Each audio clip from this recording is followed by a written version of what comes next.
T-minus 2 hours and 7 minutes and counting. We are currently tracking work done by the red crew, currently out at the launch pad, a specially trained crew, torquing down some bolts on a hydrogen replenish valve. The safety team has eyes on it. They're currently doing that work. I want to make a programming note for you. Currently, if you're watching NASA TV's main channel, we are now going to begin the special launch broadcast that we have planned. Meanwhile, over on the NASA television media channel, we will continue with operational commentary. Again, we're getting ready to start a launch broadcast, a special launch broadcast on the NASA TV main channel, but we will maintain operational commentary on NASA TV's media channel. Please stand by for that. This is Artemis Launch Control.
Yeah, that's right, Megan. The launch director gave the go for tanking shortly after 3 p.m. this afternoon. But as of right now, there is a red crew, as they are named, a specially trained team of individuals out at the pad making an unplanned change to a replenish valve on the liquid hydrogen side. There are 2 technicians and a safety representative that are right now working inside the mobile launcher. It's in an open air area that has a replenish valve that goes to the liquid hydrogen side of the core stage.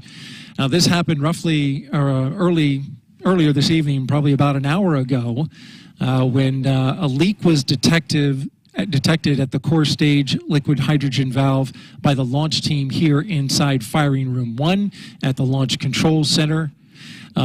Unfortunately, the team here was unable to remedy the leak remotely, and so it became necessary to send a crew of individuals, called the Red Crew, out to the launch pad to make a hands-on fix, so to speak, to that valve. What they're doing is they're torquing down bolts that are on the valve. They believe that by torquing these bolts down, they'll get a better seal on that replenish valve, and that should remedy the leak. The leak was detected by the hazardous operations team here inside the launch control when the percentage of hydrogen went above 1%. Now, that's significant for this particular area because it is an open air location, the skid valve that runs the liquid hydrogen into the core stage. And we had reached replenish when this leak was detected. Over on the liquid hydrogen side, of course, there's 2 tanks on the core stage, liquid oxygen and liquid hydrogen. Both had been topped and gotten into replenish when this leak was detected. Currently, liquid oxygen is topped off and stable in replenish, but the liquid hydrogen is in stop flow at the moment, which will prevent them from proceeding forward with a launch until that leak is remedied. Again, this Red Crew is inside the area, inside the blast danger area, working inside the mobile launcher, torquing down those nuts that are associated with the replenish valve for the liquid hydrogen side of the core stage. Of course, we'll keep you updated on the operation. In the meantime, I'll send it back to Megan.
Yeah, Megan, now continuing to track the Red Crew's work at the launch pad. This is a specially trained team of 3 individuals, 2 technicians, 1 safety representative who are currently right now inside the mobile launcher at the base of the launch pad. They are doing work on a replenish valve, currently torquing down the bolts in order to remedy a leak in that replenish valve that was detected a little over an hour ago. Now, this is significant because currently with a leak, they have had to go into what's called stop flow on the liquid hydrogen tank of the core stage. Normally, under replenish, they continue to flow liquid hydrogen into the tank as it boils off in order to maintain a level of around 100%, but that has been in stop flow, and so at this moment, we are slowly losing liquid hydrogen in the core stage hydrogen tank. The Red Crew went in and is currently working a little longer than expected on the issue. It was estimated that it would take 15 minutes to do the work, but as we're now finding out, the Red Crew is torquing down the bolts and then backing out of the area and allowing the launch team to cycle the valves to test to see if they've got that leak fixed. So as they do this, we understand they will cycle this work, go in, cycle the valves, torque them down again if it continues to leak, and then back out and test the work. And this may continue until they have it fixed.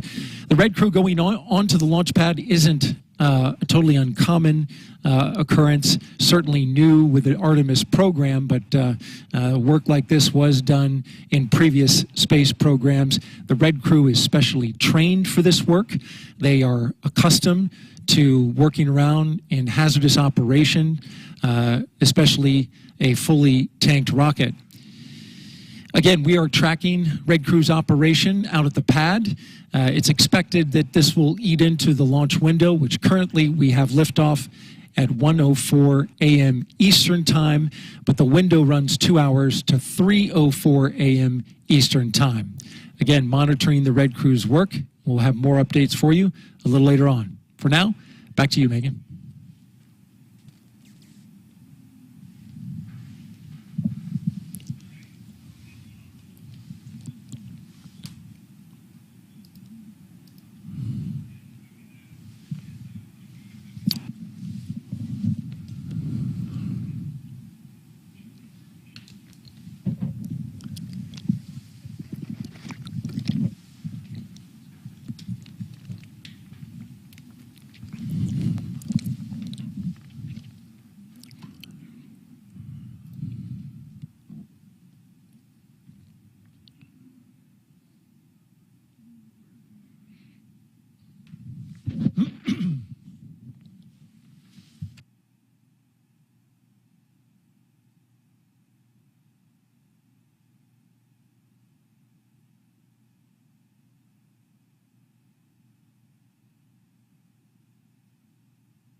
T-minus 1 hour and 45 minutes and counting. We are currently watching work out at the launch pad alongside the mobile launcher, where a team of individuals is currently torquing down bolts associated with a liquid hydrogen replenish valve. The work is ongoing. The safety team is monitoring the Red Crew's work.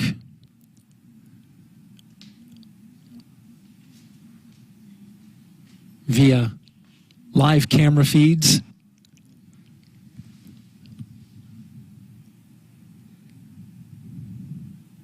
The work was signed off on by the launch director around 10 o'clock Eastern Time when an intermittent leak was detected on the hydrogen replenish valve to the core stage.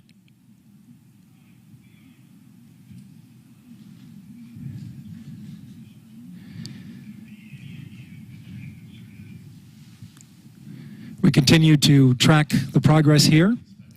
We'll bring you updates as soon as they are available.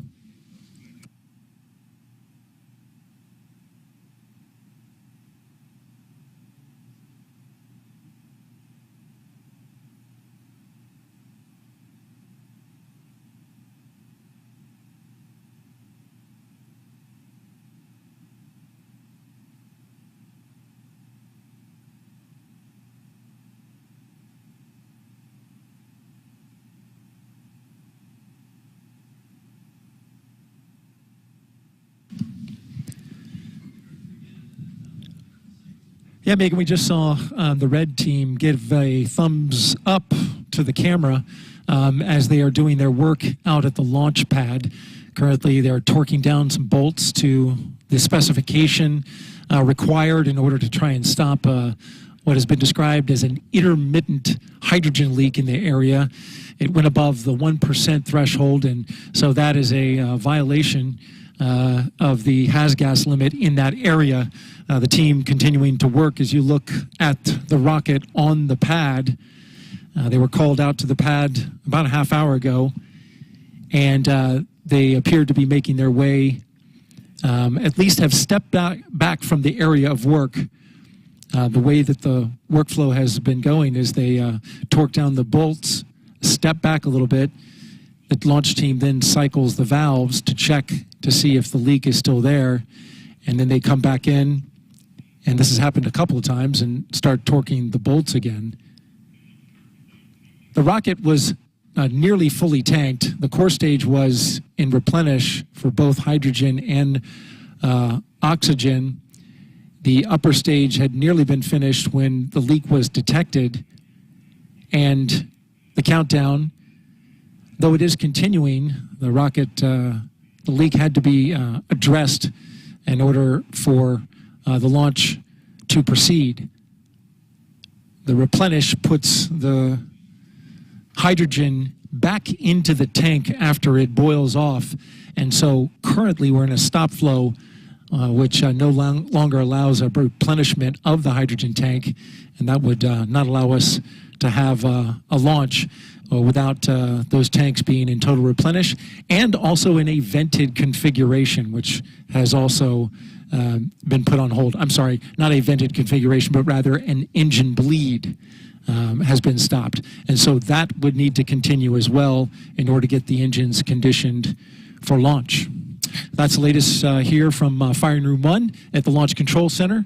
Megan, will send it back to you.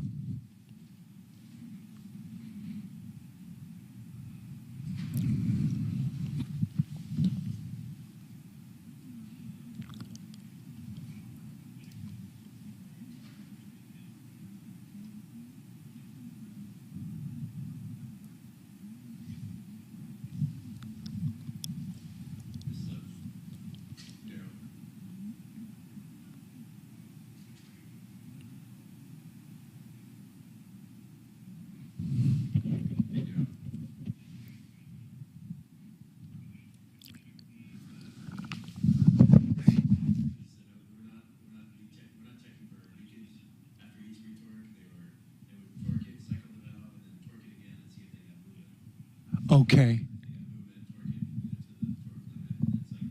See if they got movement. So the valve's not moving, the valve's like frozen? Or... Oh, so the nuts were loose, like visibly loose. Okay, all right. Okay, so...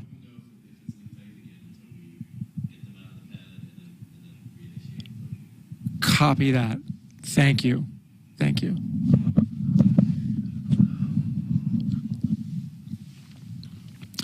Are they done?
T-minus 1 hour and 38 minutes and counting.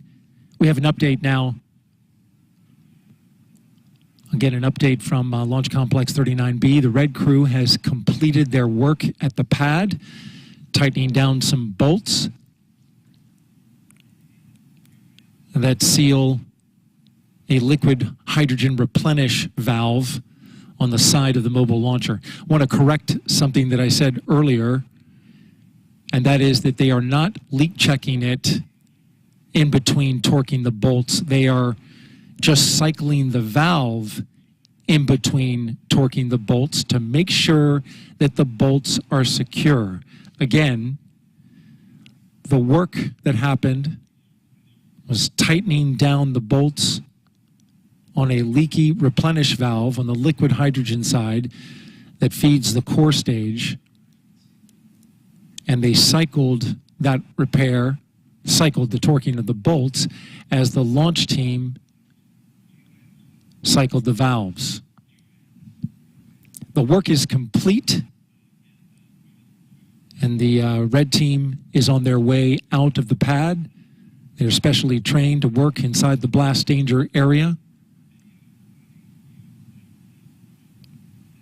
There are 2 technicians and 1 safety representative now headed out of the mobile launcher.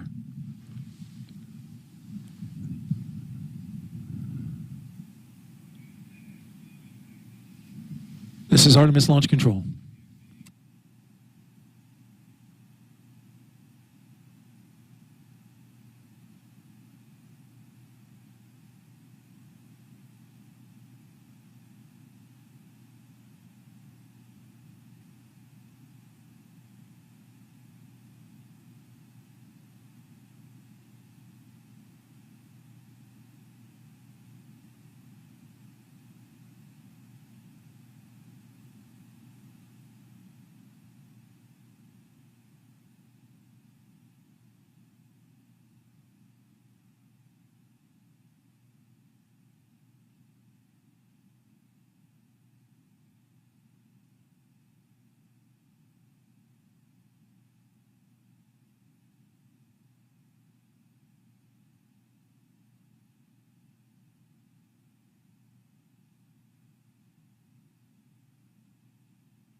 update on the operation out at the pad.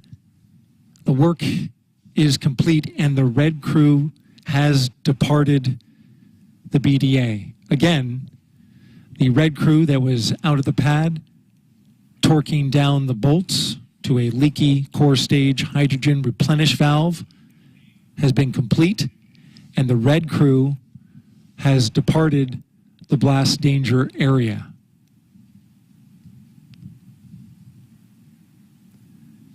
The team will now start checking the valves, that hydrogen valve, to determine if the leak has been fixed.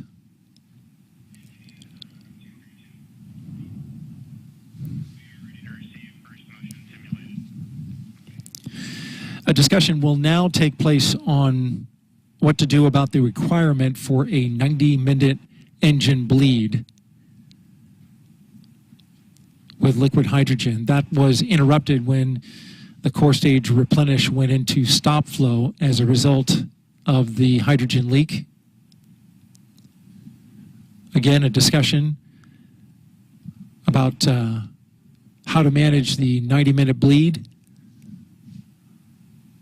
will be happening, and we'll give you the latest on that in a moment. For the meantime, we're at L-1 hour and 28 minutes and counting. This is Artemis Launch Control.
Yeah, that's right, Megan. We're inside the firing room number 1 here at the Launch Control Center at the Kennedy Space Center.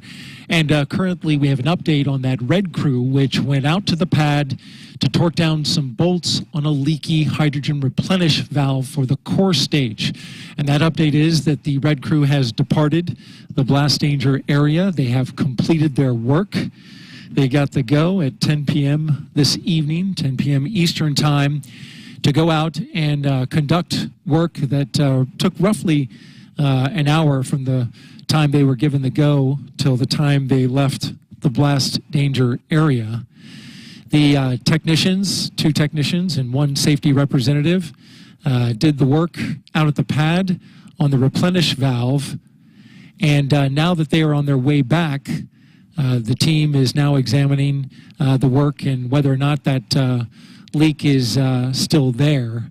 What we do know is, you may have heard me mention that this put the liquid hydrogen tank into stop flow, and as a result also stopped a required 90-minute engine bleed for the liquid hydrogen side. Teams have come to the conclusion that only a 45-minute bleed is required at this point. They can resume the bleed at the point that they left off, and it'll be enough to meet that requirement for launch. You're looking now at a graphic where we're tracking the core stage fill rate. We did this earlier this evening. Took about 4 hours and 20 minutes to fill the core stage. You can see on the left that the core stage liquid oxygen is at 100%. That's the same for the upper stage, and both are in stable replenish.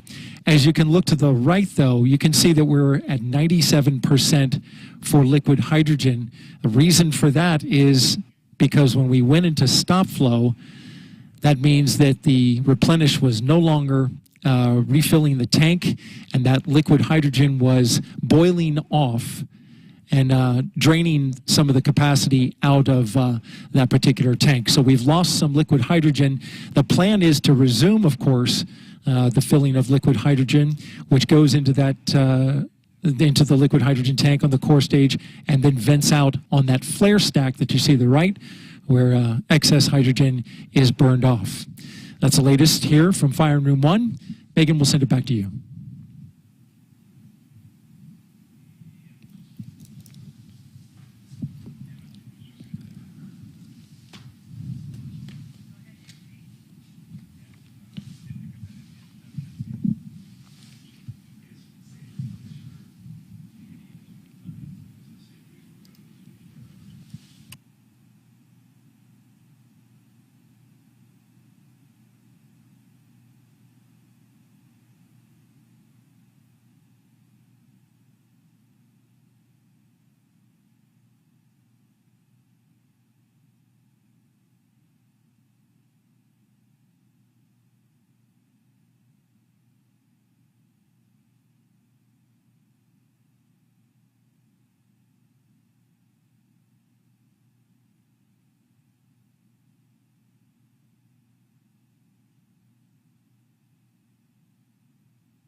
minus 1 hour and 13 minutes. The range has just advised the NASA test director that one of their assets required for launch is down. And so at the moment, the range is no-go due to a lost signal on their radar site. Again, the range has advised the NASA test director that one of their assets required for launch is down. And so as a result, the range is no-go at this moment due to lost signal on their radar site. The range is working on the issue. NASA test director has asked the range to keep them updated. And we'll do the same. This is Artemis Launch Control.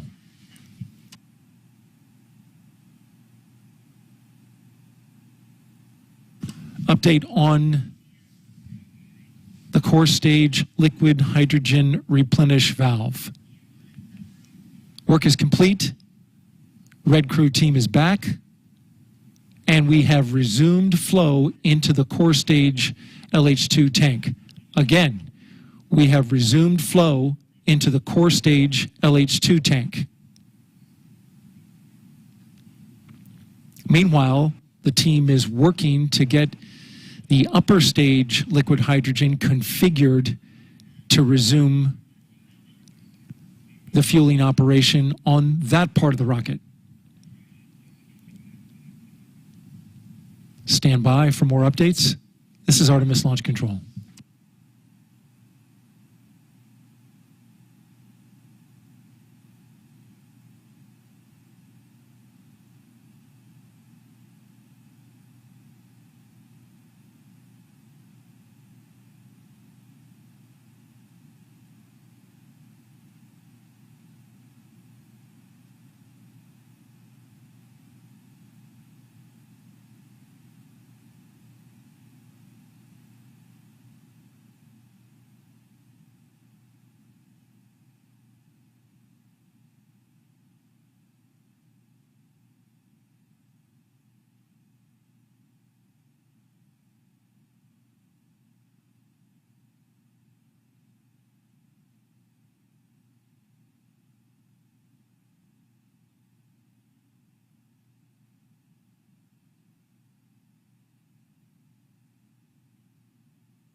Yeah, thanks, Megan. And so we get an update for you now. The red crew, of course, completed its work on torquing down the bolts for that replenish valve on the core stage hydrogen side. And now we are back in replenish for core stage hydrogen, which is good news.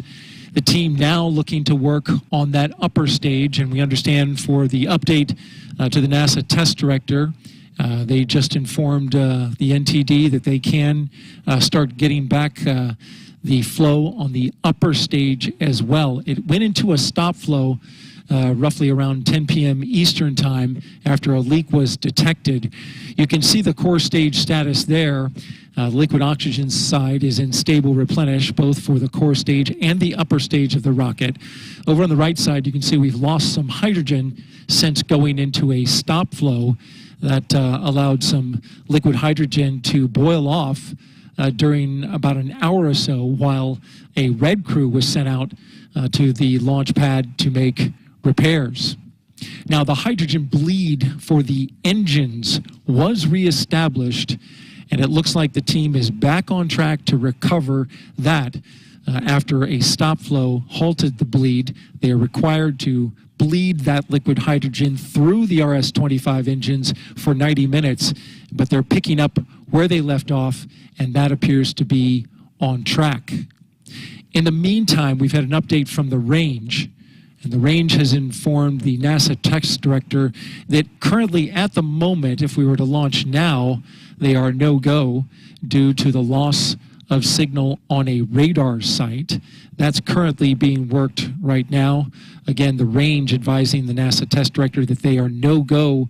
The range is not clear for launch until they remedy that issue on their radar site. And so we're also tracking that. In the meantime, we started this at 3:23 p.m. Eastern Time. Got the core stage tanked in about 4 hours and 23 minutes, and now looking to get everything back on track to try to make that launch window at 1:04 a.m. Eastern Time, which has a 2-hour window associated with it, all the way to 3 a.m. Eastern Time. That's the latest from the firing room. Megan, back to you.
T-minus 56 minutes and counting.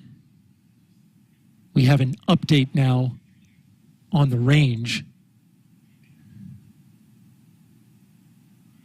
Stand by. The range is updating the NASA test director at the moment. Again.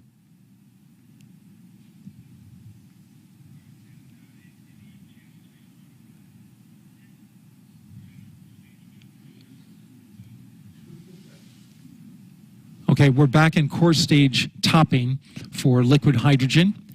Fast fill is complete. Again, back in core stage topping on the liquid hydrogen tank.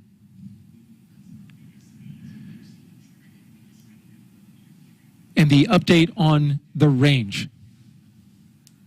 The range safety officer reporting to the NASA test director that the problem they had with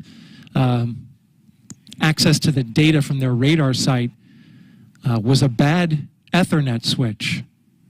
Again, the problem with the radar was actually a bad Ethernet switch, and the range is currently working to change it out and re-verify it. Range reporting that it should take about 70 minutes to perform that work.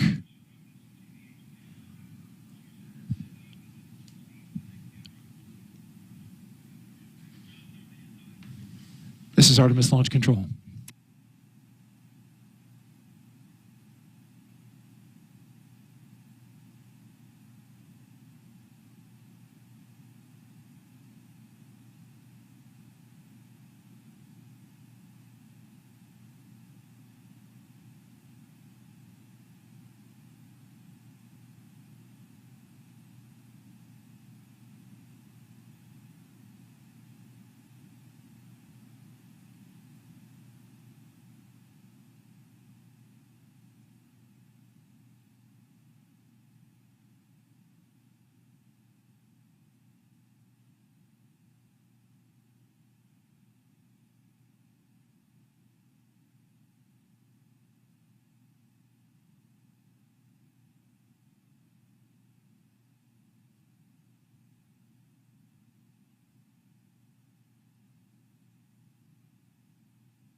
T-minus 42 minutes and counting.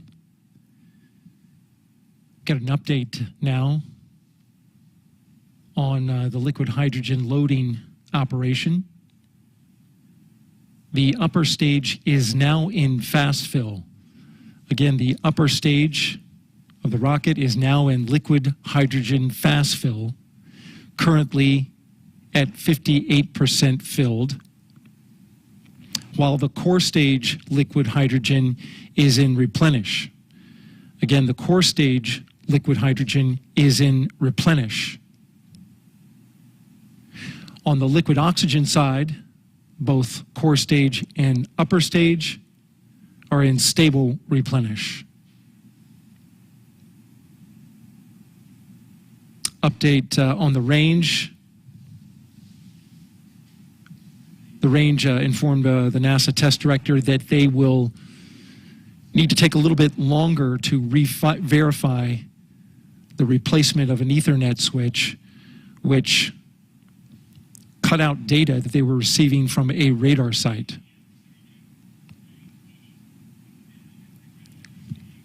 We're looking at about 50 minutes left in work that the range is doing to replace that Ethernet switch. This is Artemis Launch Control.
Yeah, we had a couple of issues that the launch team has been working, and we have an update on both of those. First of all, is the leak, the liquid hydrogen leak in the replenish valve out at the mobile launcher. We understand from the launch team that that leak has not recurred.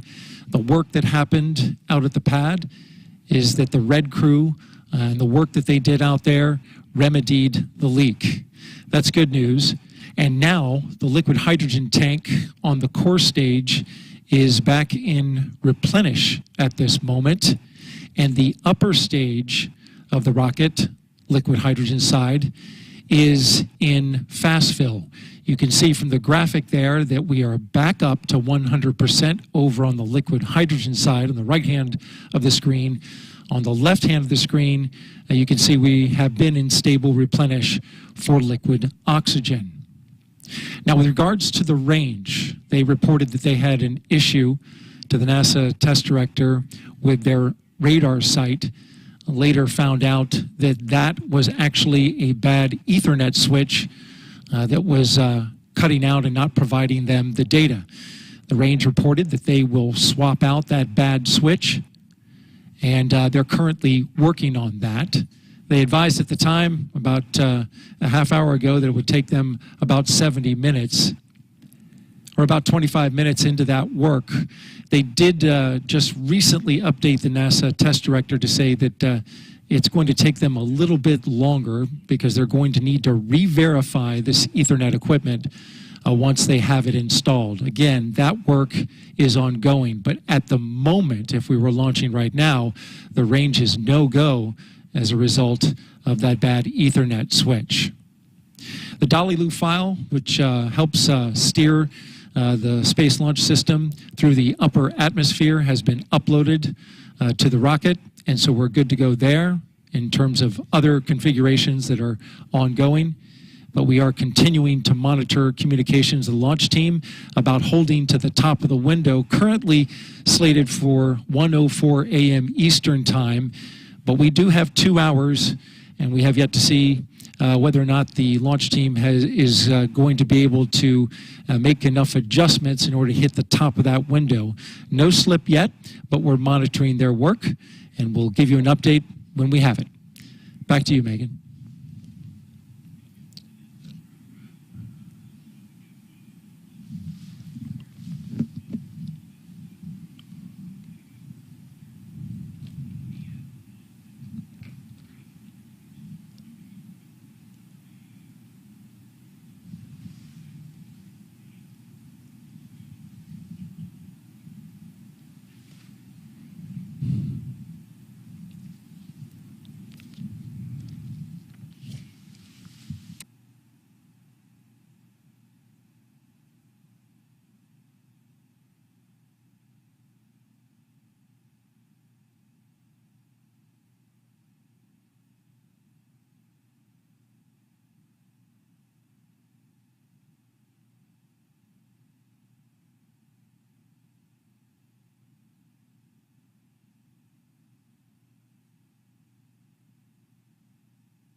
T-minus 14 minutes and counting.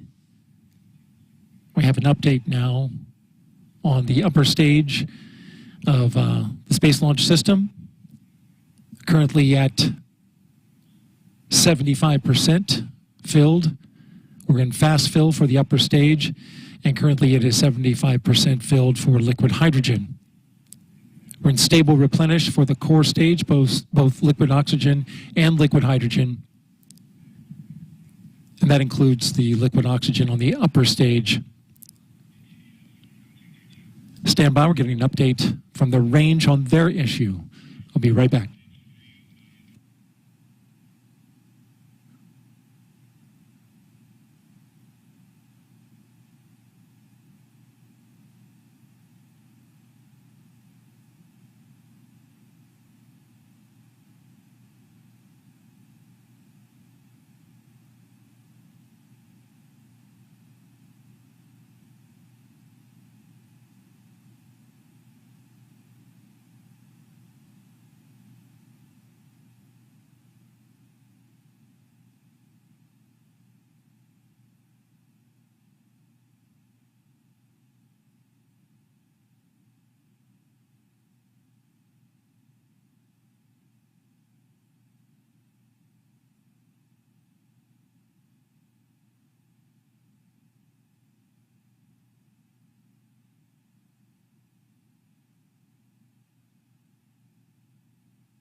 Yeah, Megan, we actually have about 10 minutes before we go into a half-hour hold. That half-hour hold is part of the L clock, and what you see on your monitor right now, I believe, is the T clock. So in about 10 minutes, we'll hold for a half hour, and currently the launch team is trying to evaluate how much of a delay may result from some issues that we've been facing over the past hour. Just to recap those, we had a leak in a replenish valve on the mobile launcher that feeds into liquid hydrogen core stage tank. That's been resolved. The leak has been fixed, and we're moving forward. Currently, the upper stage of the rocket for liquid hydrogen is roughly 70 8% at the moment. So that is tracking. Progress continues there. The core stage has been topped off, and now both liquid oxygen and liquid hydrogen are 100%, along with the upper stage of the liquid hydrogen side of the equation. So we're just waiting on the complete tanking of the upper stage liquid hydrogen. Now, with regards to the range issue that we had, we just got an update from the range, the 45th Space Wing officer reporting in to the NASA test director that the Ethernet switch has been replaced. This problematic switch took down their ability to see radar from one of their assets, which is key in getting acquisition and signal for the flight termination system if it were to be needed. Of course, this is a critical system that has to be tested before we can launch. So at the moment, we're looking still at a 1:04 a.m. Eastern Time launch, but it is pretty clear from the work that is ahead that it looks like we're going to slip into that window. How much exactly, we don't have an accurate calculation from the launch team as of right now. But of course, we're anticipating that. So for the moment, you see on your clock now, we are in the T-minus 10-minute hold. We just entered that, and now roughly we're looking at 28 minutes to resume terminal count. The launch team will assess what work needs to be done, how that syncs up with the range getting back online with their equipment, and then we should have a new T0 for you soon. That's the latest from Firing Room 1 here at the Kennedy Space Center. Megan, back to you.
500,000 pounds each during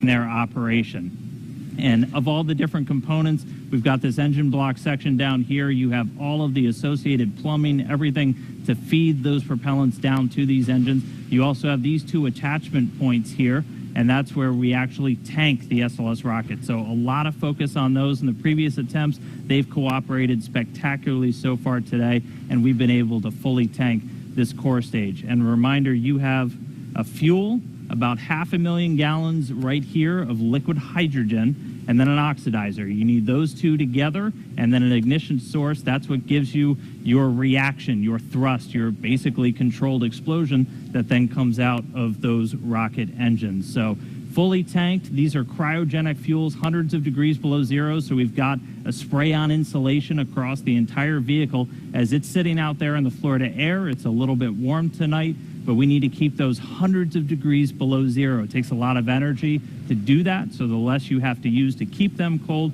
the better, which is why we have that insulation. So we're going to be seeing SLS take flight for the first time tonight as we clear all of those final issues. Again, this is going to be one heck of a show when this thing launches into the night sky. So with that, send it back over to you, Megan. If you're just joining us, welcome to NASA's Kennedy Space Center for live launch coverage of Artemis 1. I'm NASA's Megan Cruz, and this is NASA astronaut Kayla Barron. It's been great having you these past 2 hours. It's been so awesome to be here for this historic launch tonight. So right now, we are awaiting a new T0. The launch team had to work through some issues, and they're doing a great job at working through those issues. So now we're just waiting to see a new T0, since we had been aiming for the top of the launch window, which opened does open at 1:04 a.m. Eastern Time. Now, today is a big deal. Apollo 17 in 1972 was the last time humans stepped foot on the moon. That the rocket you see right there behind us, illuminated in the darkness there, is the first step back towards getting us to the moon. Now, Artemis 1 is the first integrated flight test of NASA's deep space exploration systems. That's the ground systems here at Kennedy Space Center, the Space Launch System, or SLS rocket, and the Orion spacecraft. We will send an uncrewed Orion spacecraft farther beyond the moon than any of the Apollo missions before it. For Artemis 2, Orion will have astronauts on board as it orbits the moon. Then future Artemis missions will land the first woman and first person of color on the surface of the moon. So, Kayla, why do we want to go back to the moon? The moon's a super interesting place to study. It can tell us a lot about the Earth, its own formation, but also more about our solar system. And we also want to return this time in an international partnership for a permanent presence on the lunar surface that'll teach us everything we need to know to travel onto Mars. Mm-hmm. And what about for you? I mean, you have the possibility of maybe being selected for those future missions, because the Artemis program can choose from any of you guys, any of the NASA astronauts.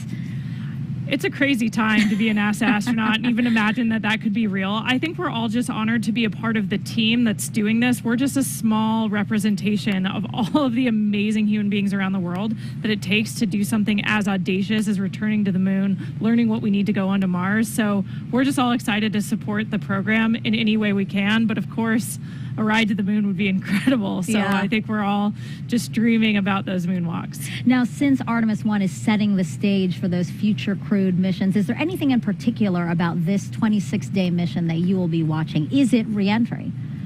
Yeah, you know, we've mentioned that a few times throughout the broadcast tonight. The re-entry is a really important part of the flight, of course, and the heat shield, we're interested in seeing how it performs in real life. We tested it on the ground, but Orion's going to be coming in faster and hotter than any human-rated spacecraft in history. And so we really want to see how the heat shield performs and make sure all the systems can keep the crew safe for that dynamic event. Yeah, we'll all be watching for that, too. It's not just about the launch, a 26-day mission, as we said, so we'll be keeping watch over the entire mission.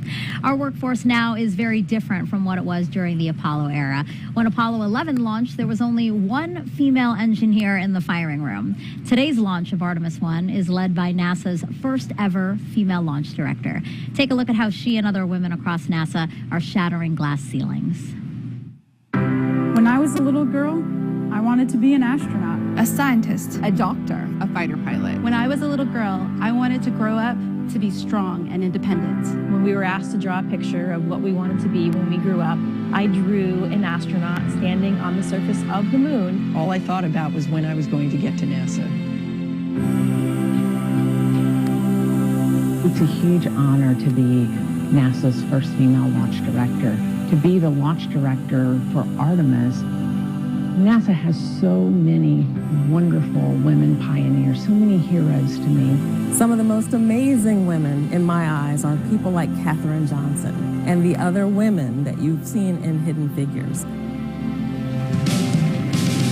Sometimes it's difficult to believe that I'm on this side now, wearing this blue flight suit with all of the other astronauts, representing this iconic image that had so inspired and excited me my entire life. Being of South Asian heritage, Kalpana Chawla was just such a big thing for me growing up. I've always looked up to Sally Ride and Mae Jemison, who really laid the foundation to allow people like me to be in the position that I am now. All of these women were pushing those boundaries and breaking those glass ceilings. Now, of course, there are some fantastic women in leadership positions that inspire me every day. So much has changed since the Apollo program. During the Apollo 11 launch, we had one woman, one out of 400 engineers in the room. And I look at our team today, it's much more a reflection of the world that we live in. A big piece of why it's so important to have women and diverse backgrounds, because it allows us to bring everybody along with us on this journey. It doesn't really matter what you look like. If you've got the brains and you have the knowledge, we need you at the table. We are at such an exciting time in human spaceflight right now, and Artemis is such a huge part of that. We haven't been to the moon in many, many years. We have a lot of younger generation folks that have never seen that happen. We will understand so much more about the moon, about the Earth, about our solar system. We're going to stay. And to me, that's an amazing idea. The moon is going to be the blueprint for how we go to Mars and out into the solar system and maybe beyond. It is incredibly exciting to be part of this Artemis team. It still feels pretty surreal to think that I might one day walk on the moon. To see a woman and a person of color on the surface of the moon, to be able to say that space is for everyone and that we go to space to make life better here on Earth for everyone. I know that tears will be in my eyes.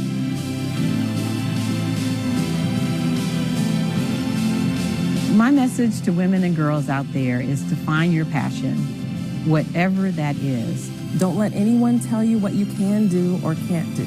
Only you can realize your dreams. Space is for everyone. And if me being in this role helps to send that message, I think that's a great thing. And I just actually love that I don't feel like a woman at NASA. I just feel like a person at NASA. The women of NASA are Artemis, and we make a difference every day. I am NASA's Spacewalk Office Hardware Manager. I'm the Program Scientist for Space Biology. I'm the Director of NASA's Johnson Space Center. I am Artemis. I am Artemis. 私はアルテミスです。Yo soy Artemis. Us, some Artemis. Ana. Je suis. Ich bin Artemis. I am Artemis. I am Artemis. I just love the way that that video ends with you and all these other women saying, I am Artemis. What do you think? Why is it so powerful to just hear those three words, I am Artemis? Why does that resonate so much?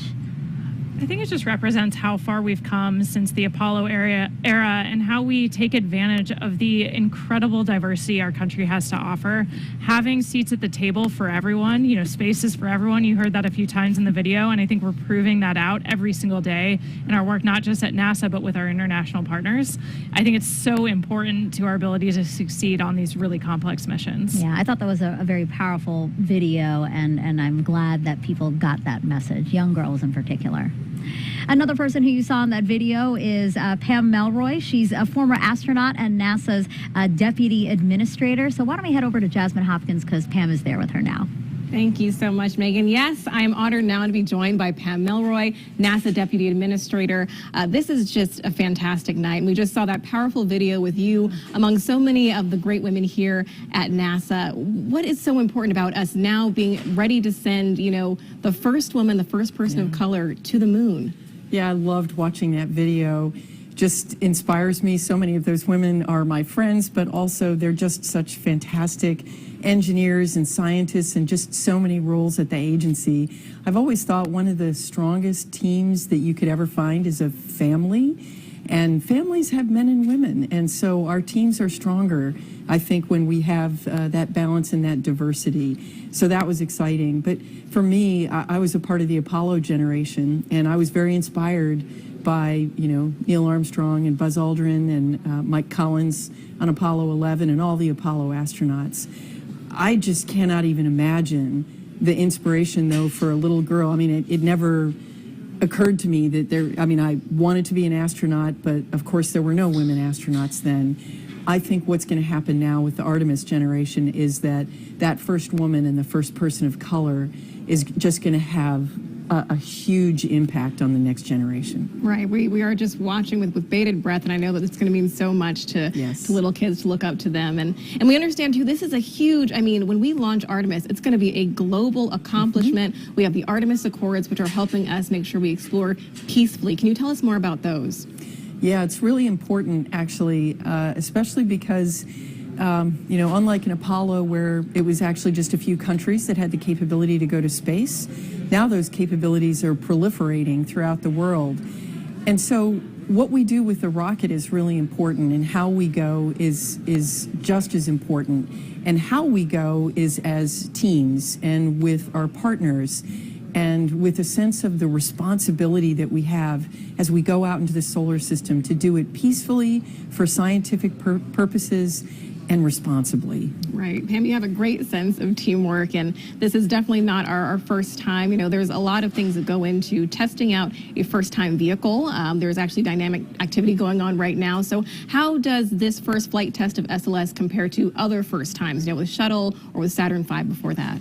Well, I can do even better as a test pilot, right? So there's a history there.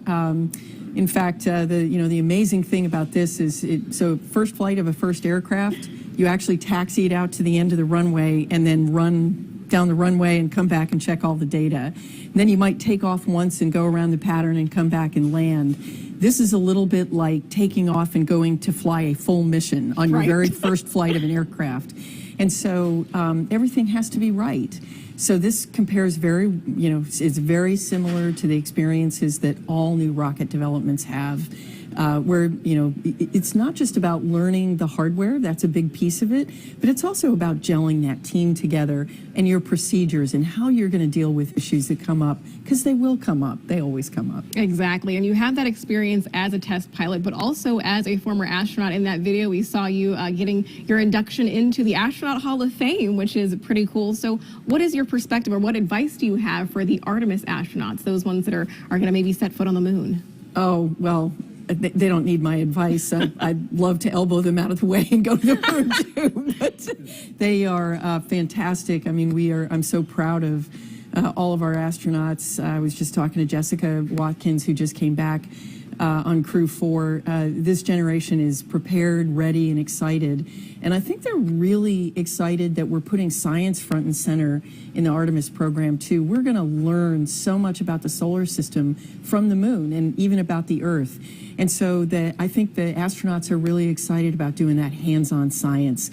And they are ready to go. Right. I know they're ready to go, and maybe you are as well. But Artemis 1 is just the beginning. Then we have Artemis 2 and on. We're learning so much. What do you think about this just forward movement that we're making right now? Well, it's really important. This is the Artemis campaign is actually part of a multi-decade effort that we're doing right now, which is really with the goal of creating a blueprint for how we're going to explore with humans and do science throughout the solar system. So we're going to learn through the Artemis campaign on the moon, and then we're going to go demonstrate it on Mars, And then the next destination, who knows where. Right. I mean, we're going so much further than we ever have before. Pam Melroy, thank you so much for joining us. Thank you. Go Artemis. Of course. Go Artemis. Megan, back to you. Thank you both for that interview. Now, teams over at NASA's Johnson Space Center are also monitoring today's launch attempt. So why don't we go back over there with Leah to tell us what's going on over there. Thanks, Megan. And you're right, teams here in Mission Control Houston continue to monitor today's events. Again, they will really kick into action once we have liftoff, and they'll remain on console all the way through splashdown. But quickly, I have to show you something, a little show and tell. It makes me feel like the coolest kid in school. I've got a moon rock here. I hope you can get a good shot of it. It is from Apollo 15, 1971. And when it was brought back to Earth, it was part of a larger rock. In total, it was 21 pounds. This is, of course, a smaller section of that.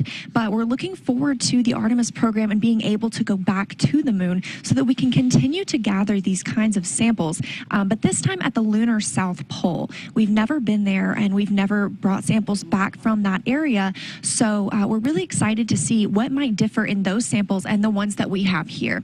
Now, of course, we've got a whole laboratory of scientists that are able to study all of those samples. We just opened some up for the first time earlier this year so that we're able to test with new technology everything that we can learn about these samples that we brought back now 50 years ago. So hopefully within the next few years, we're bringing some new ones back to use that same experimental process on and tell us a little bit more about the moon. But just had to show this off. Apollo 15 moon rock. We're looking forward to having some Artemis ones here at Johnson Space Center. And with that, I will send it back to you at KSC. You were a cool kid before you even had the moon rock, so. But now you're even a cooler kid. Now, the name Artemis was chosen because in Greek mythology, she's the twin sister of Apollo. NASA's Leo Martin is over at the nearby Kennedy Space Center Visitor Complex, where thousands have gathered to watch today's launch attempt. Hi, Megan. I'm actually joined here tonight by a very special group of guests here from Stennis visiting Kennedy Space Center. Why don't you tell me, Ryan, what it is that ties you to tonight's launch? So we were lucky and privileged enough to be able to test the core stage of the SLS rocket that's going to launch today. We got to Green Run, which is a full duration hot fire. It's a very historic time for us at Stennis. It was so exciting to be a part of. It was 7 years of hard work by a lot of really great people. And Jack, Sorry about just so excited to be here to see it. And Jack, you were actually telling me that you know firsthand, how much work has gone into tonight's launch. What does it feel like to be here tonight, seeing the rocket fully integrated on the pad, ready to go? Man, I'm just incredibly grateful to be a part of this history and just really excited to see this thing launch. And Barry, you were telling me that you know also firsthand, the adversity that these teams have overcome to be here tonight. Do you have a word of encouragement, anything that you'd like to say to the teams all across the United States right now, both at Kennedy and at JSC, who are just sitting in these seats ready to get the rocket launched tonight? Sure. Persevere. I mean, it's hard work, but it's so well worth it. We spent many hours doing the testing and trying to get ready for this moment. And I think we've forwarded that information to those guys, and we also give them the encouragement to continue on, so we know they can do it. Thanks so much, Barry. And I think it would be great if just on the count of three, we can give them a great big go Artemis. 1, 2, 3. Go Artemis! Back to you, Megan. That was amazing. And that's just, people who were actually able to come here to Florida. There's many people who are joining us from around the world who couldn't obviously make the trip out here. So let's take a look at some of those watch parties there. Here's Space Center Houston. It's the visitor center over for Johnson Space Center in Houston. And you can see a lot of people there after hours because you know that visitor center is closed right now. People are waving. I love it. Wow, look at that. Whatever that is, it's awesome. amazing. I don't think I've ever noticed that when I'm at Space Center Houston. Maybe it's new. I know. But yeah, just look at that crowd. It's really fun to see, again, all these people who are captivated, young and old, by today's launch attempt and the beginning of the Artemis program. I know that they're probably looking at the clock and wondering when we might see the launch today. So lovely to see all those people.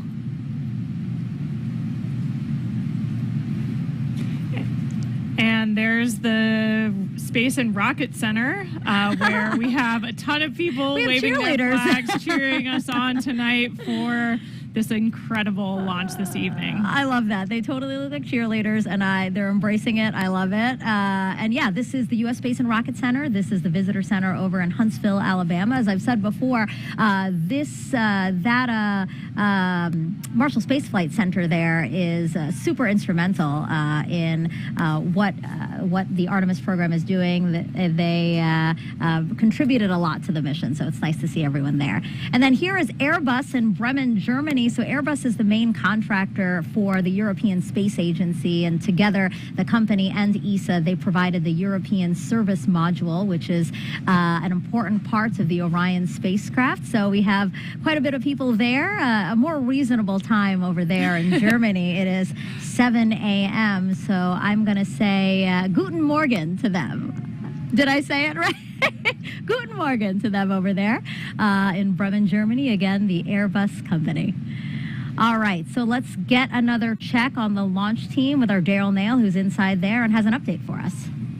Yeah, that's right, Megan. So we are clearly in a delay now. The NASA test director, who's basically flying the ship for the launch countdown tonight, has said that we are extending the hold that we were currently in at T-minus 10 minutes and counting. And so that puts us off the 1:04 a.m. Eastern Time launch. We're now slipping indefinitely into the hold.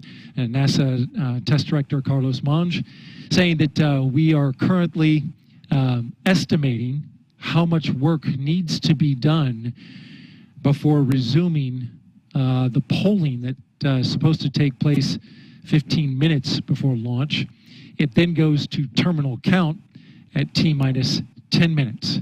Now, we've got an update on the tanking of the upper stage liquid hydrogen tank. Currently 95% filled. We're in topping on that tank. It is the last of 4 tanks in the Space Launch System that needed to be completely fueled up before we launch.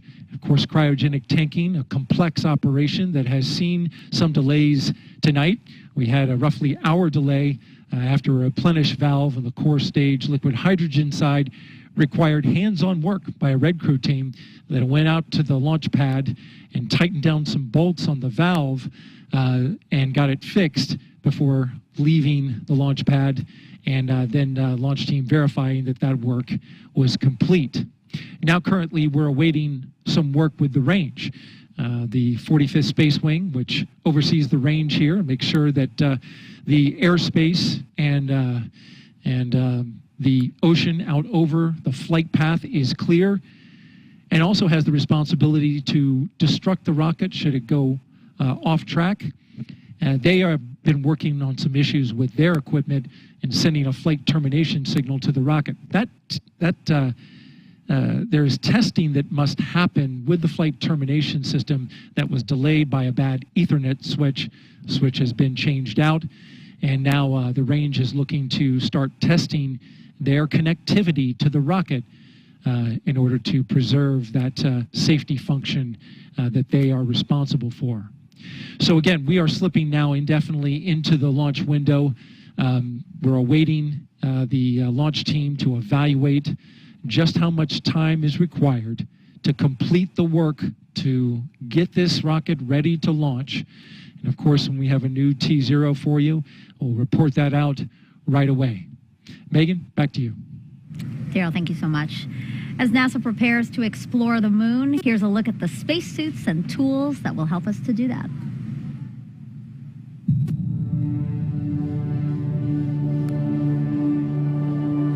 Watching Apollo footage of astronauts doing geology on the surface of the moon is a really great way to think about preparing for Artemis, for putting people on the lunar surface once again. We learn a lot in how they did science operations on the moon and what it's like to work on the moon. You see them doing geology. You see them taking rock samples, putting in a drive tube to take a core sample. You see them bouncing along the surface of the moon on the lunar rover that they used in Apollo 15 through 17. So it's a great way to help drive technology development for the next generation of spacesuits and geology sampling tools. There's these facilities that help us train like we are on the lunar surface.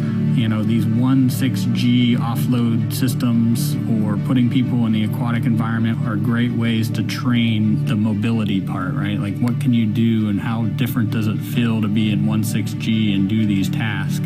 We've been training astronauts in geology and geoscience for decades now. The Apollo astronauts had literally hundreds of hours of training in geology before they flew to the moon. It's often said that the Apollo astronauts had the equivalent of a master's degree in geology by the time they flew to the moon. In the intervening decades since Apollo, we've been training astronauts who fly to the International Space Station because when they're on the ISS, they spend time observing the Earth, looking out the window, taking pictures of what they see on the Earth's surface. Now that we're looking at putting astronauts on the surface of the moon, we also take them into the field. We take them to field sites here on Earth that resemble field sites that we expect them to see on the moon. That's the reason why we take them out into places that are unique, like volcanic landscapes or places that are analogous to the lunar surface, to train them on the scale and fidelity of science that you just can't recreate in these facilities. And so by combining this classroom and field training, we're able to prep them for fundamentals of geology, the major driving lunar science questions that we have that we hope to address with the Artemis program, and teaching them how to do field work in relevant analog environments. For just science aspects of developing new spacesuits, can it get you to where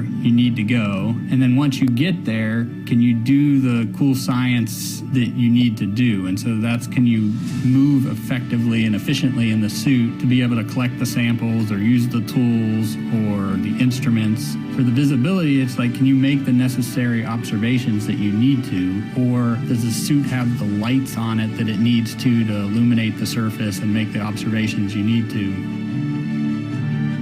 The lunar South Pole holds tremendous resources that are going to allow us to continue to explore. This is a place that we've never been before. There's so much to be learned from getting boots on the ground and exploring a unique place that challenges us as humans and also helps us develop technologies that make our everyday life that much better. We think there might be volatiles present at the South Pole. By using these volatiles, we'll be able to do things like create drinking water, create rocket fuel to launch astronauts back to Earth. And so by harnessing the power of the land, we'll be able to help astronauts establish that long-term sustainable presence.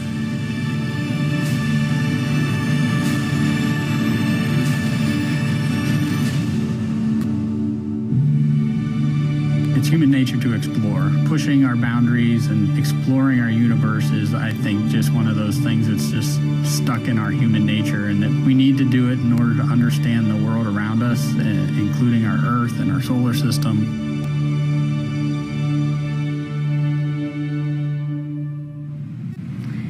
We just heard there how curiosity is just a part of us. So, with that in mind, why don't we do some social questions? Because some people are very curious to hear what you have to say about their questions. So why don't we pull up the first question here? What are your thoughts on the responsibilities that come with going to space? Obviously a question for you. I am not going to space. Yeah, the opportunity to travel to space comes with a lot of responsibility. I think for all of us, it's a huge honor to be a part of these teams, and the work we're doing is so critical in supporting scientific discovery on the ground. So on the International Space Station, we're a national laboratory. Our crew executed over 350 different scientific experiments during our 6-month mission. And so when you think about that, it's years of work to get one of these payloads or an experiment on the space station. Yes. And sometimes that's someone's life's work you're holding in your hands and executing. And so being prepared for those moments is really important, and understanding how to bring the team from the ground into solving complex problems. We take that really, really seriously. And of course, we want to share what that experience is like. Only a few people have been able to go to space. And as we commercialize space, as low Earth orbit becomes more accessible, that'll change. But still, it's only available to some of us. So we really want to share what that's like and the perspective we gain from our time up there. It's really great to see and hear that you guys acknowledge that, right? Like that this experiment that you're holding, that you're working on for 6 months, somebody has been working on literally for years. I mean, I've talked to some scientists and they're saying, oh, this has been my life's work, 20 years of my life's work. So yeah, that was a really good question. I like that question a lot.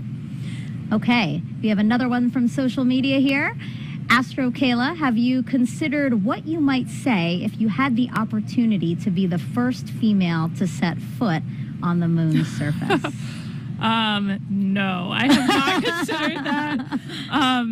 If I was in that role, it's something I would take really seriously. I think the iconic words of Neil Armstrong, one small step for man, one giant leap for mankind, are something that we all know, whether you witnessed that moment or not, or it happened before you were born. For me, I think we all have that embedded in our psyche, those important words. So I think it's something I would have to think a lot about ahead of that mission. Yeah, that would be in the history books. That'll be something you're remembered for. Oh my gosh, I'd be so anxious delivering it, even after I've thought of what I want to say, like to actually open my mouth and say it from the surface of the moon. Wow. Yeah. That we'll have to think about that one for sure. Okay, let's see another question here. Oh, why is the spacesuit orange in color? That's an awesome question that I wish I knew the answer to. Megan and I were actually talking about that earlier when we had Snoopy up here. It's a continuation of the same suit that we used during the shuttle era. And I was kind of hypothesizing that maybe it's to help forces if for some reason when we landed in the water we had to get out of the capsule for some reason, it would be easy to see us. But that I'm going to have to take a phone a friend on that one, I think, to know the real answer. I'm sure somebody will be commenting on social media right now with what the real history behind the orange suit is. I'm trying to think about it, too. I'm thinking, does it have anything to do with SLS being orange because of the foam match insulation? your vehicle. Yeah, why not? Maybe it's that. I don't know. I don't know. We got stumped. That was our first one that we got stumped on. Do we have another question? All right. If you could name one of the moon's craters, what would you name it? Oh, man. What would you name it, Megan? I don't know. That's a big decision. I thought you might say the name of your zero-G graph. Oh, FOW? Yeah, maybe. I don't know. That's a pretty big responsibility, I think, to name these geological features. And a lot of the craters on the moon already have names. So I'm sure there's some that maybe they haven't named, they're too small, or we haven't explored them yet. But a lot of them already do have names. Like, we're going to be exploring the edge of Shackleton Crater as part of Artemis mission. So a lot of them are already named and mapped. Yeah. Thanks for throwing it back on me. I was like, I don't know. Do you think our parents or husband or fiance are now upset that we didn't say them? I don't know. I mean, I don't think so. I think they understand. All right. These are big decisions. This is. All right. Last question here for this segment, at least. What will Orion do when it gets to the moon? So for this mission, Artemis 1, it's actually going to orbit the moon and then go into a distant retrograde orbit. And so it'll get really close as 62 miles, and then go way past the moon and way deeper into space than we've ever been before. So yeah, the Orion vehicle will be checking out all of its systems. We're going to be analyzing that data from the ground, and then we're going to see that it can survive re-entry and a successful splashdown off the coast of San Diego. Yeah, that was a good question too. Okay, well, again, just keep those questions coming. We're entering into this launch window, and we do have time, so we'd love to hear from you, and we'd love to try at least to answer most of your questions. So you've been hearing throughout the broadcast all the different science that returning to the moon will enable us to do. So there's actually something called the Prime 1 mining experiment, and that's going to robotically look for ice and other resources below the lunar surface. NASA's first Polar Resources ice mining experiment, also known as Prime 1, will robotically look for ice and other resources below the lunar surface. Thanks to data from spacecraft orbiting the moon, scientists believe that the polar regions contain water ice in the form of ice just below the surface. With the right technologies, that ice is a game-changing resource that can be mined and used to produce propellant and breathable oxygen for future explorers. Under NASA's Commercial Lunar Payload Services Initiative, the agency selected intuitive machines to fly and land Prime 1 on the moon's south pole. Prime 1 will land near the Shackleton Crater to drill into the lunar soil in an area that could contain water ice. Prime 1 is made up of two instruments, Trident, the regolith and ice drill for exploring new terrain, and M-SOLO, the mass spectrometer observing lunar operations. Trident will drill up to 3 feet into the lunar surface, extract lunar soil, and bring it up to the surface. Trident drills to its maximum depth in multiple phases, stopping at different increments. As it reaches each desired depth, it will pause and retract the drill string to deposit lunar soil on the surface for analysis. This is where M-Solo comes in. M-Solo is a commercial off-the-shelf mass spectrometer modified for spaceflight. It will evaluate the chemical elements and compounds released from the lunar soil for water and other chemical compounds. Trident will then proceed to the next specified depth and repeat the process until samples at all desired depths have been analyzed for water. If no ice is found where Prime 1 lands, NASA will still collect valuable information about drilling into the lunar soil for a future mission. NASA's Viper, the Volatiles Investigating Polar Exploration rover, will use Prime 1 technology on a mobile robot that will navigate the moon's south pole searching for additional resources. Prime 1 data will help NASA assess lunar resources to inform future Artemis missions and a robust human presence on the moon.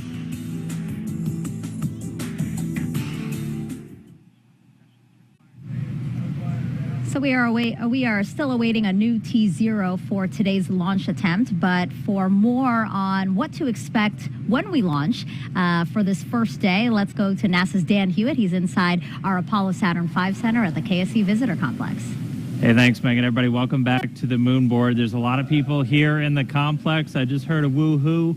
People are getting in and out because we have a great view of launch when it's going to happen, and it's going to happen today. But that launch is just the first step in the Artemis 1 mission. So let's look at what's ahead for this historic first flight. As we just said, launch is step number 1. Those 4 RS-25 engines throttle up, followed shortly after by the 2 solid rocket boosters igniting, sending SLS and Orion skyward. Now, on our way uphill, we'll have a number of jettison events. You'll be able to see things coming off of the SLS rocket. One of the most visual ones will be these 2 solid rocket boosters. Now, they'll expend their propellant a little over 2 minutes into the flight. They will separate. We'll see them flare off onto either side, and then the core stage continues to fire. We're also going to see the launch abort system come off the top. Once you get high enough in the atmosphere, it's no longer required. You could actually do aborts using engines on Orion and its service module. I will also note that on the launch abort system, it's got those 3 solid rocket motors. The jettison motor is active. The abort and the attitude ones are not for this flight. We don't have people, so we're not flying a fully active abort system. We also have 3 fairings that are there to protect Orion, the service module and the crew module, as we're flying up through the really dense parts of the Earth's atmosphere. Next up, we'll hit core stage separation. So we've got 4 main engines. We'll hear MECO, main engine cutoff. Those engines will shut down, the core stage will separate, drop away. It's eventually going to splash down in the ocean. And that hands over the propulsion duties to this, our upper stage, the Interim Cryogenic Propulsion Stage, or ICPS. Its first job is to execute what's known as a perigee raise maneuver. So the perigee is the lowest part of your orbit. You have a perigee, that's your low part, and an apogee, that's your highest point. We're going to raise up the perigee, and that's going to actually put us in a nice circular path around the planet. And while we're there, that gives us time to check out Orion. We're flying it in space for the second time, the first time in this fully integrated stack with SLS. We'll be able to look at all of Orion's systems, make sure those solar arrays are capturing the sun's energy and turning it into electrical power for Orion's systems, make sure the communications are working, all of our guidance, navigation, and control. That is your time to make sure you have a healthy spacecraft before you do something that is going to send it to the moon. And that's next up on our list. That's the trans-lunar injection. For today's launch profile, that's going to be a firing of about 18 minutes of that single engine on the upper stage. Now, that engine optimized for a vacuum. It's producing about 24,000 pounds of thrust. So it's a pretty big engine, and it's doing that because we need enough energy to be able to send our payload, Orion, beyond low Earth orbit and send it on a path to head out to the moon. Now, after that burn is complete, ICPS separates. It's going to do what's called a disposal burn. So it's going to send itself on a path from Earth around the moon and slingshot out into what's known as a heliocentric orbit. So it's going to completely leave the Earth-Moon system and go into orbit around our sun. But after it separates, propulsion duties get handed over to the European Service Module, and it's got a couple of different engines that it's going to be using, and we're going to be testing those out just on day one. We're going to do what's called the Outbound Trajectory Correction Burn 1, and we'll do a couple of these trajectory corrections as we're flying out to the moon, but that first one is that first critical test of this large engine, the Orbital Maneuvering System engine. That's the one that has the most thrust, generating about 6,000 pounds of force in a vacuum, and that's what's going to be doing a lot of our maneuvers, or giving us that pushing power as we do these maneuvers around the moon to enter into what's known as distant retrograde orbit, or DRO, and that's this dotted line that you see around here. Now, we call it distant basically because of the distance we're away from the moon. We're about 40,000 miles, a little bit less, off the lunar surface. And then we call it retrograde because the moon orbiting planet Earth in this direction, going in a counterclockwise fashion, we're going to be entering into a clockwise orbit around the moon, opposite retrograde. Now, to do that, we're going to get in close. We're going to dip in off the lunar surface. We're going to be about 80 miles, 80 statute miles off the lunar surface as we do this outbound powered flyby. Again, the major thrust coming from that Orbital Maneuvering System engine. After we do that, we'll do a final maneuver to actually go into that distant retrograde orbit, that DRO. Now, why DRO? Why are we not just going around the moon and coming back on like a free return trajectory, which we did on some of the Apollo missions? Well, in DRO, it's a very stable orbit. It doesn't require a lot of fuel to maintain that area around the moon. So it gives you a lot of time to really test the spacecraft. If you followed with any launch of a new spacecraft, you know there's only so much testing you can do on the ground. Once you actually put all of that hardware in space, in the environment that it's going to be operating, hundreds of thousands of miles away from Earth, you're going to learn things you didn't even realize about everything from communications, the life support systems, the thermal control. Everything on a spacecraft needs to get put through its paces in this environment before we put people on board, and that's why we're heading out to DRO. Eventually, though, it's going to be time to come home, and we will do a DRO departure maneuver. This, again, firing up that Orbital Maneuvering System engine and others on the service module, and this is what's going to commit us from leaving the moon and heading on back towards Earth. We'll dip in once more, close off the lunar surface, slingshot and use the lunar gravity to do this return-powered flyby, and then, similar to the way out, we can make correction burns as we kind of fine-tune our path back towards the Earth. And then it's time for re-entry. A couple of things happen before that. One of the really critical ones, spacecraft separation. We're going to detach the European Service Module shortly before re-entry. Its job largely done. That burns up in the Earth's atmosphere and reveals on the crew module the heat shield. I circled it earlier. This is goal number one of the Artemis mission. Artemis 1 mission is testing this heat shield at lunar return velocities, because when we make that trip around the moon and we come back, we are going in speeds of excess of 20,000 miles an hour. So when we slam into the Earth's atmosphere, it's going to heat that thing up to more than 5,000 degrees Fahrenheit. For the Artemis 1 profile, we're going to do what's known as a skip re-entry. So basically, you can come in too shallow and skip off the atmosphere, too narrow, and you're going to do what's known as a ballistic entry, which really heats things up. We're going to do kind of a mix where we're going to skip once off the atmosphere, and that we're still going to get the heat, but that helps to reduce some of the G loads on the crew. Once you're through that, you get to parachute deploy. There's 11 parachutes in total that are going to slow Orion down before it splashes down. We're going to be going from 20,000 miles an hour to about 300 miles an hour before those parachutes deploy, and then they do a final job of getting it in the water in the South Pacific. We've got these big orange balloons. That's an uprighting system, so even if Orion landed in the water upside down, those can inflate, and they put us back upright into what's known as stable 1. That's where you want your spacecraft to be, nice and upright in the water, especially if you're an astronaut in there floating. Now, we also have a large U.S. Navy ship with a big bay that's going to basically come up and swallow Orion into its deck, and you've got a couple of other assets in the area to help recover hardware, the forward bay cover, parachutes, things like that. But that's scheduled to happen 26 days after a launch today.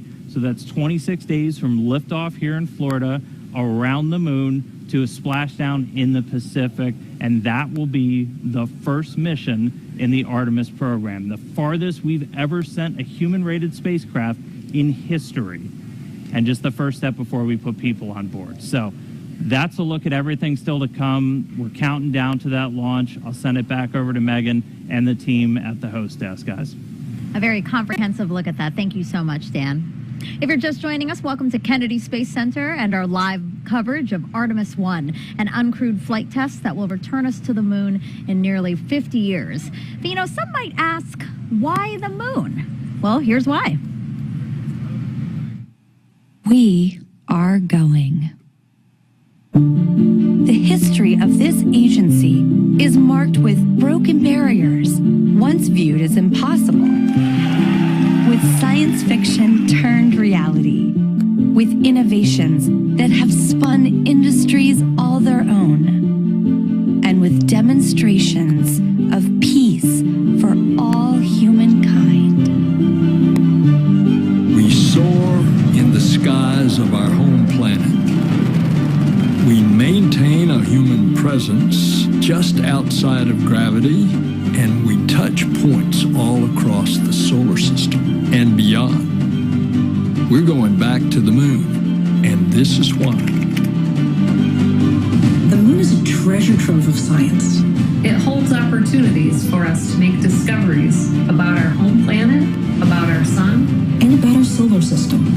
The wealth of knowledge to be gleaned from the moon will inspire a new generation of thought and action. Without fail, every major program and mission NASA has invested in has led to technologies and capabilities that have shaped our culture. The breakthroughs of the Artemis era will define our generation and the generations to follow. The tens of thousands of jobs associated with propelling us to the moon today are just the beginning of a lunar economy that will see hundreds of thousands of new jobs develop around the world. This is not an ambition of one entity or one country. The exploration of the moon is a shared effort, woven together by a desire for the greater good. Why the moon? Because the missions of tomorrow will be sparked by the accomplishments of the Artemis generation today. Because the ambition to go has already begun. and because Mars is calling. We need to learn what it takes to establish a community on another cosmic shore. So let's camp close before pushing out. And so, we go to the moon now, not as a series of isolated missions, but to build a community on and around the moon capable of proving how to live on other worlds.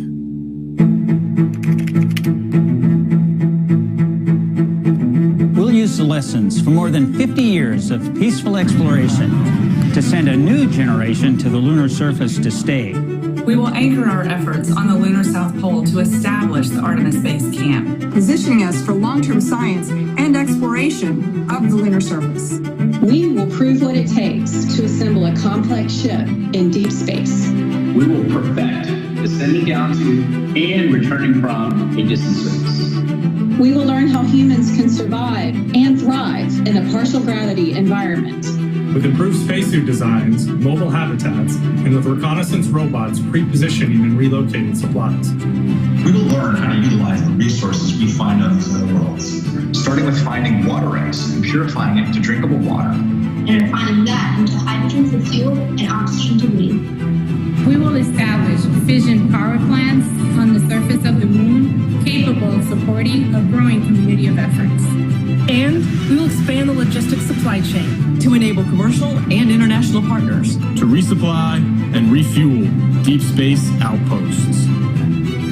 None of this is simple or easy, but nothing in our history ever has been. The Eagle has landed. You got a bunch of guys about to turn blue. We're breathing again. Thanks a lot. This kind of continuous lunar presence is a natural extension of all that we've learned in low Earth orbit.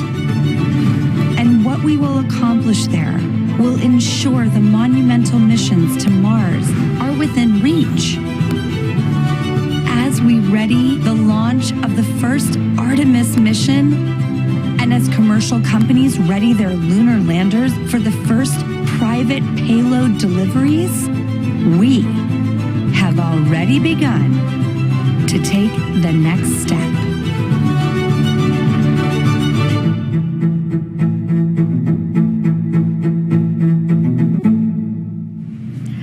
Throughout this launch broadcast, our NASA's Leah Martin has been introducing us to people over at the Kennedy Space Center Visitor Complex who have come out for hopefully the maiden voyage of Artemis 1.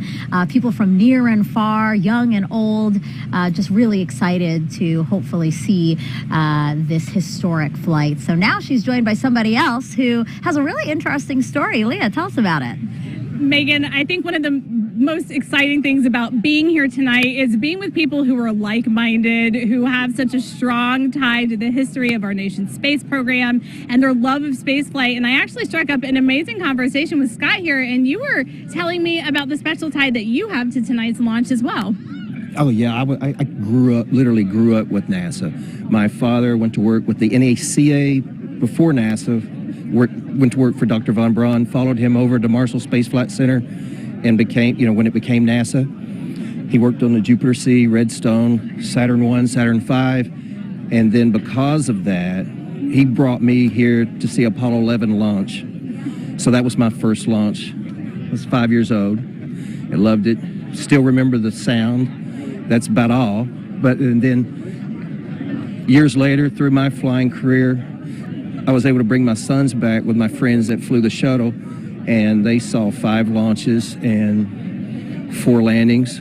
But basically, I wanted to be here. I was here for the first moon launch, the last moon launch back when Uncle Gene Cernan, our family friend, went to on Apollo 17. So I wanted to be here for this because it's kind of in our family, in our blood, and hopefully I'll be around for the next one when we go and land again. So that's incredible. So you have NASA actually in your DNA, grew up with the program. Yeah. I knew most of the German scientists, the kids sat in our lab, Dr. Ernst Stirlinger, and my father flew with von Braun because he was a general aviation pilot as well.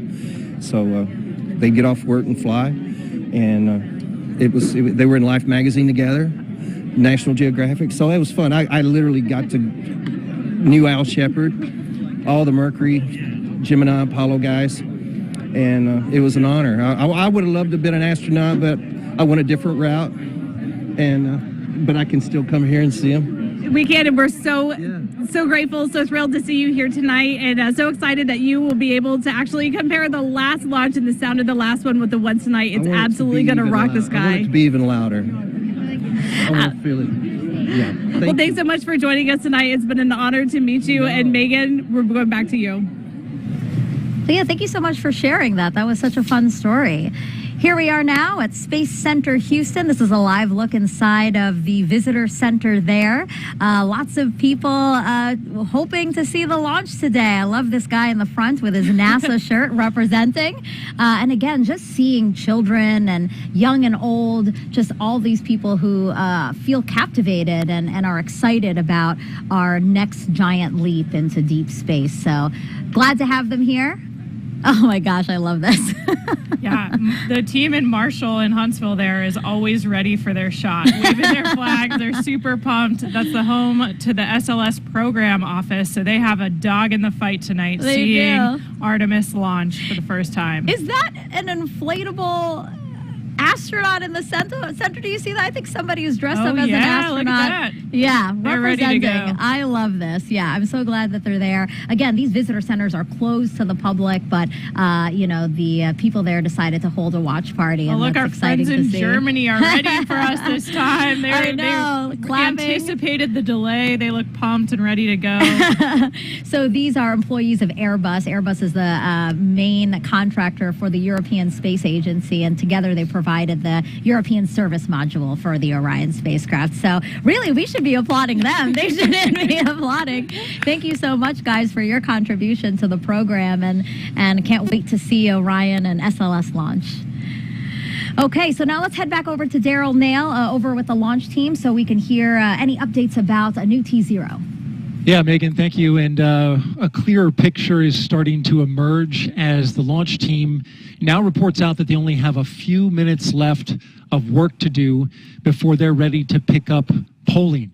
And we're also hearing that some of that polling, which kicks off with the mission management team, is also now just about 3.5 minutes away. Now, we are currently still in that hold. But the launch team, NASA's test director, is continuing to move the team forward. We've wrapped up work on the upper stage and the lower stage. You're looking now live inside Firing Room 1, where Launch Director Charlie Blackwell Thompson is overseeing her launch team. We've had a number of delays that have put us off the T0, but we are starting to track to a T0 close to around a quarter till, top of the hour. But we do need to have some polling that takes place. I'm pausing now because I'm listening in to the teams as they communicate.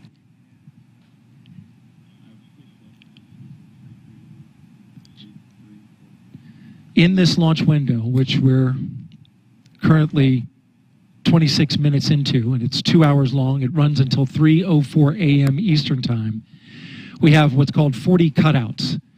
And in those cutouts, they range from about a second to about a minute.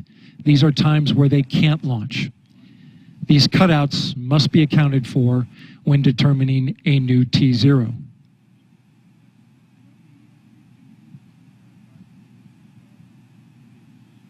The upper stage of the rocket, which was the last to get ready and configured, just recently, the team cycled the liquid hydrogen valves, which is required, and they are currently working on the LO2 valves, liquid oxygen valves in the upper stage. That work is almost done.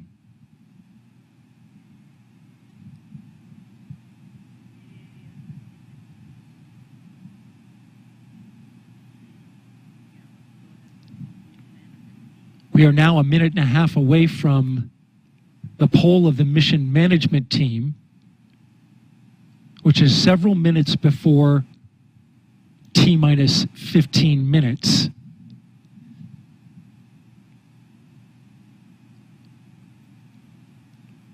When that poll starts, we'll get a clearer picture of our T0.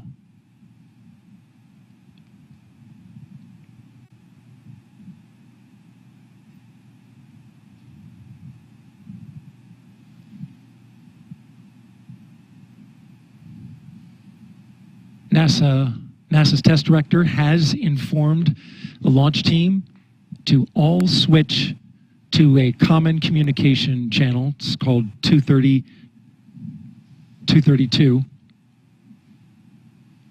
And what this means is that the entire launch team is now on one channel, and all future communication will happen there. Whereas there are many channels. Now they reduce it down to one.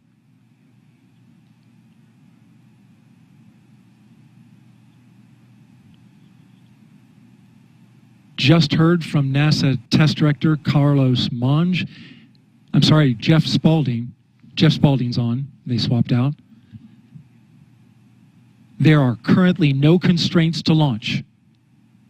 Great news. Again, no constraints to launch, and they're getting ready to pick up with a poll to determine readiness for launch.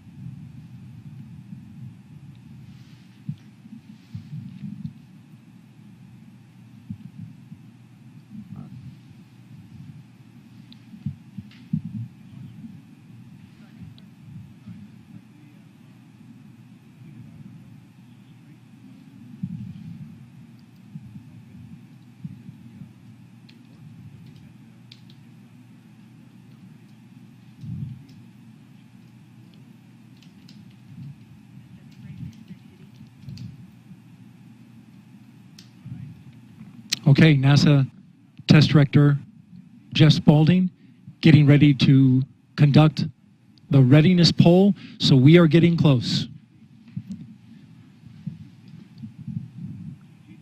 We're going to pull up the audio now so that you can listen in.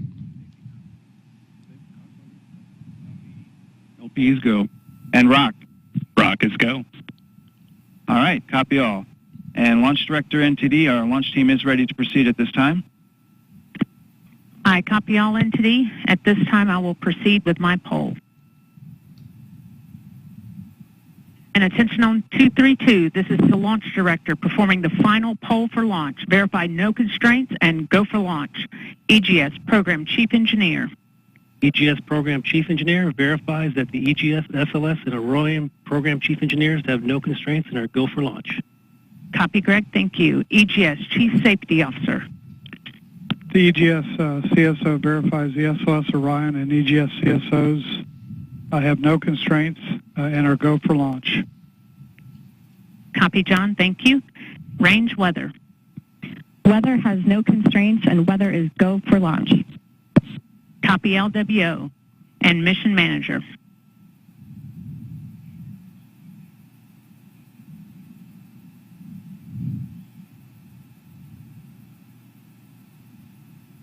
And Mission Manager, Launch Director.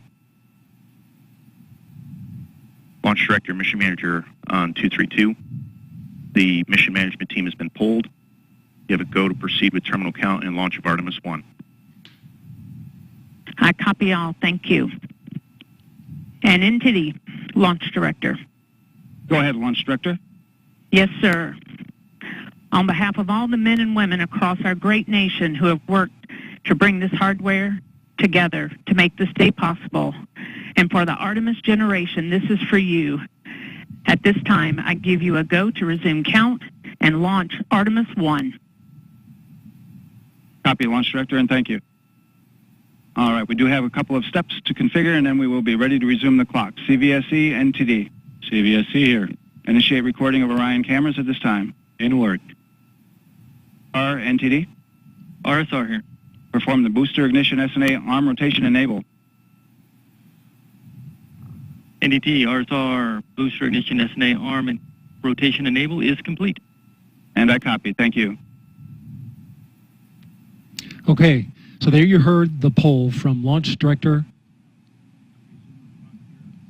Early.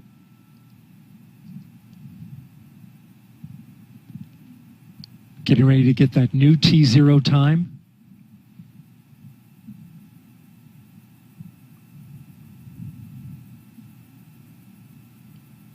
The poll that you heard was the NASA Test Director's poll. And all right, and we have verified no cutouts at this time.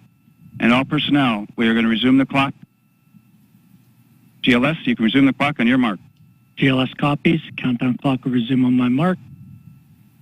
3, 2, 1, mark. GLS mainline has been initiated. Okay. T-minus 10 minutes and counting. We are T-minus 10 minutes away from liftoff of Artemis 1. As you can see, the clock is now moving. Let's put that up. T-minus 9 minutes and 47 seconds. The L-minus 15 poll complete. Show 06:47, 44 is the new liftoff time? Affirm. Okay.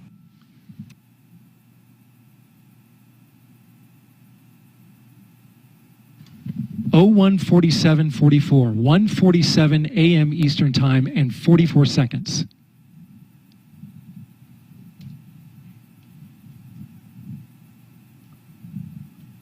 We went straight into terminal count.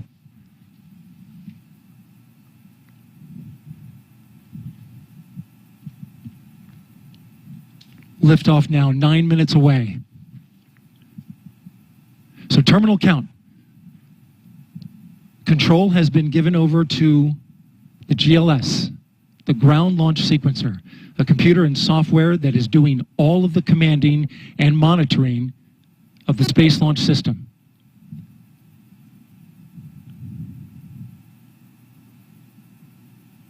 We'll hear call-outs from the GLS operator, Alex Pandalos.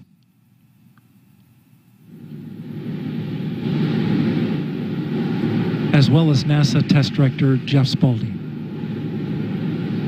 GLS is pre-tensioning the umbilicals at this very moment. You can see them as they run down the rocket. That's getting them ready to detach. At liftoff, those arms will swing away, will let go of the rocket in a clockwise direction.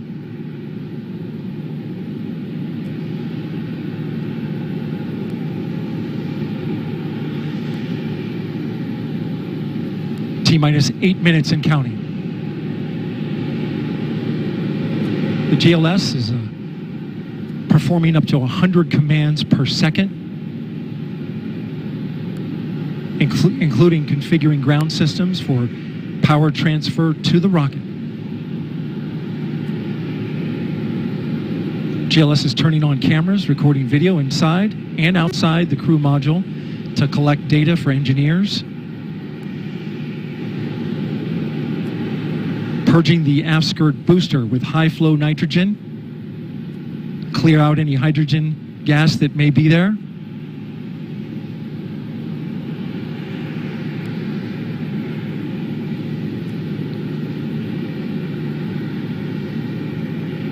You can see the crew access arm is already retracted.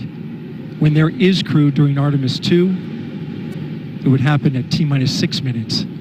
But out of abundance of caution, they went ahead and retracted the arm well ahead of liftoff. Want to point your attention to the base of the mobile launcher. If something wasn't done to reduce the power from the pressure caused by the rocket's ignition and thunderous sound, it could damage the rocket. So the ignition overpressure and sound suppression system will flood the mobile launcher with water. You'll see that sequence start at T-minus 17 seconds. Now coming up in less than 30 seconds, the ground launch sequencer will start bringing the high energy systems online, starting with core stage pressurization.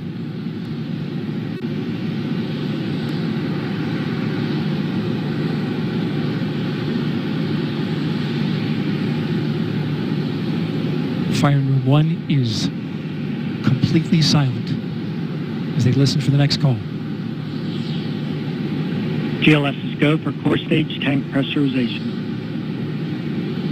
The core stage tank is now pressurizing to flight levels. The replenish valve to the liquid hydrogen tank now closing. The liquid oxygen tank will come a little later. Now we're arming the Orion ascent pyros and transfer to internal power.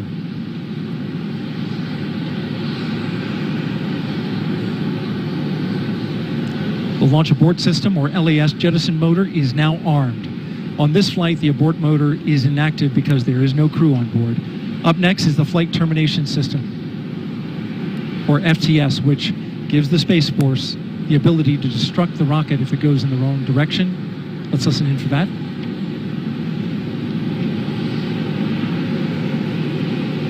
GLS is go for FTS arm. The flight termination system is now armed. Coming up at 4 minutes and 40 seconds, a big moment. This is where the RS-25 engines and their bleed go to high flow. It's been a little tricky to dial in. GLS is go for LH2 high flow bleed check.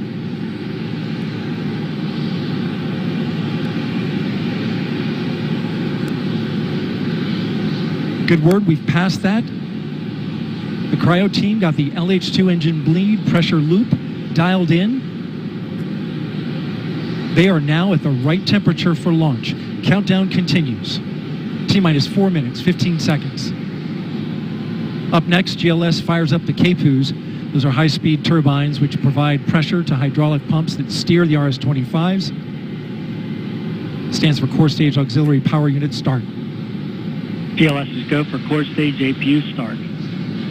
That now leads to the thrust vector control test at T-minus 2 minutes and 30 seconds. That can proceed now, and we will see the engines gimbal at the bottom of the core stage.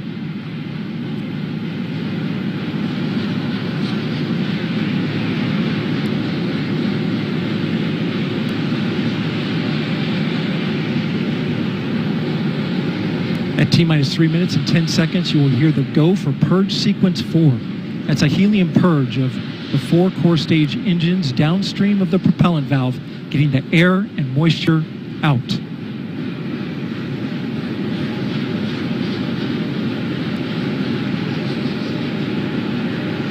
GLS is go for purge sequence 4. And in just a few seconds, GLS will close the core stage LOX vent, liquid oxygen. The white vapor cloud caused from the super cold gaseous oxygen condensing the water in the atmosphere will disappear. You see it coming out there now. And there it goes, it's closed. LOX vent closed, pressure rising in the core stage LOX tank to flight levels. Coming up in 15 seconds, look for that thrust vector control actuator test. Engines will gimbal.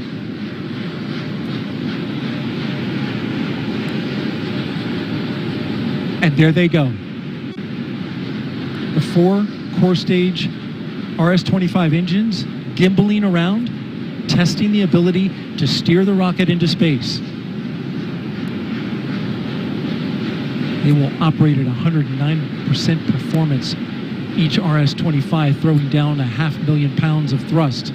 All 4, 2 million pounds. All together with the boosters, 8.8 million pounds of thrust. GLS is go for upper stage to internal power. Now the upper stage has gone to internal power. So power is removed from the rocket's upper stage, the ICPS, and it's been switched to battery power.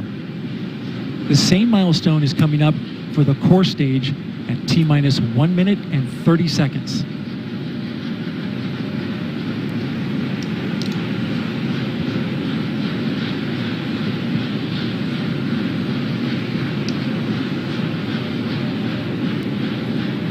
GLS is go for core stage to internal power. The rocket's core stage, which houses the 3 flight computers, is now on battery power. So there is no more hold time available because there's no more margin on the batteries. So if we have a hold, we'd have to recycle back to T-minus 10 minutes and recharge those batteries.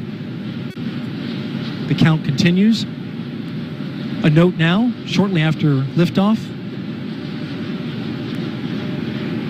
1 minute. Shortly after liftoff, Mission Control Houston will take control of the rocket, and my colleague, Leah Cheshire, will take over commentary. T-minus 50 seconds and counting. Coming up at T-minus 33 seconds, the GLS will hand off control to the ALS. This is the autonomous launch sequencer. On board the rocket, it will take over command and control of the rocket. But the ALS will check, make sure there's no holds coming from the ground up until T-minus 2 seconds. GLS is go for ALS. And we are go for ALS. The Space Launch System is now counting down to liftoff of Orion on its maiden voyage to the moon. Launch team can no longer recycle the count. Sound suppressor water now flowing 15. under the ML. And here we go. 10. Hydrogen burn-off igniters initiated. 7, 6, 5. 4-stage engine start. 3, 2, 1. Boosters in ignition. And liftoff of Artemis 1. We rise together back to the moon and beyond.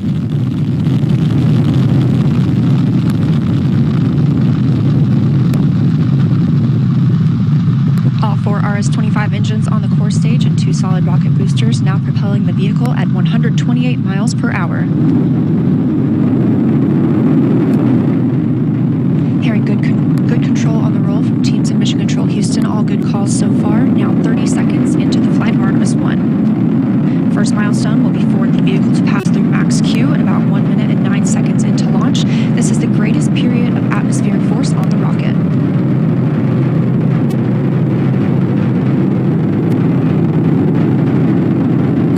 SLS now traveling 607 miles per hour.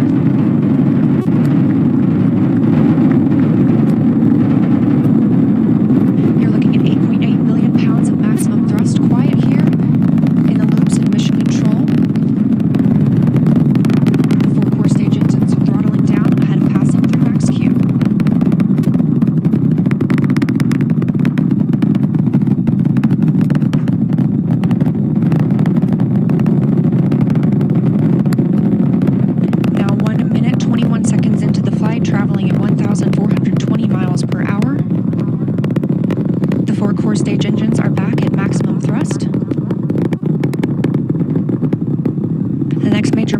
milestone will be for the solid rocket boosters to cut off and jettison at about 2 minutes and 11 seconds into the flight, so about 30 seconds from now.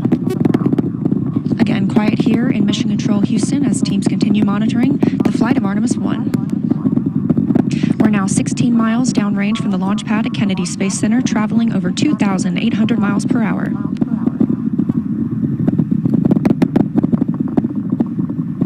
Standing by for solid rocket booster jettison and shortly thereafter.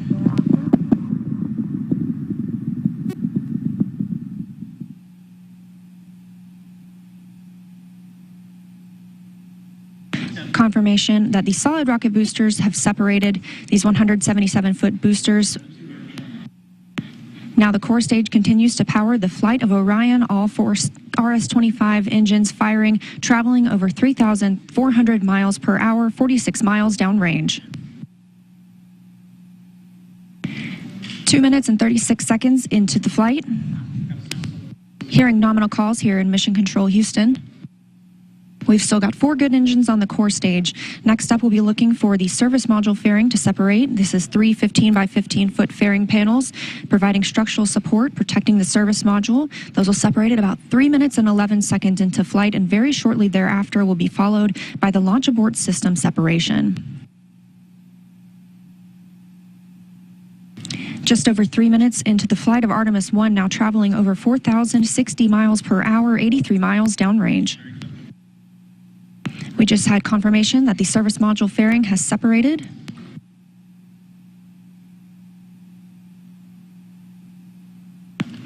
And that the launch abort system pyros have fired, separating those from Orion as well. For future crew members,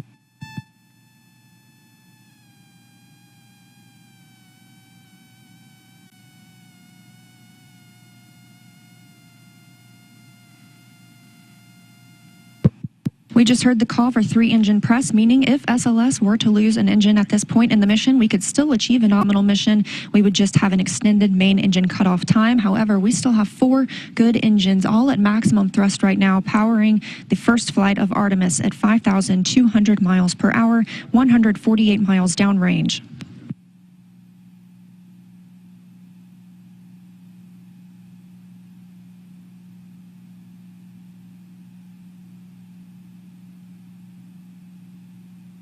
We're 4 minutes and 16 seconds into the flight of Artemis 1. So far, we've had a clean ascent. We saw those solid rocket boosters jettison about 2 minutes and 11 seconds after liftoff. Shortly after, we had the service module panels fairings separate, as well as the launch abort system. The launch abort system was inert for this flight, except to perform this separation. Those 4 core stage engines will continue to fire and power the flight of Artemis 1, now traveling over 6,800 miles per hour, 229 miles downrange. Booster flight controller reports that the engines are looking good.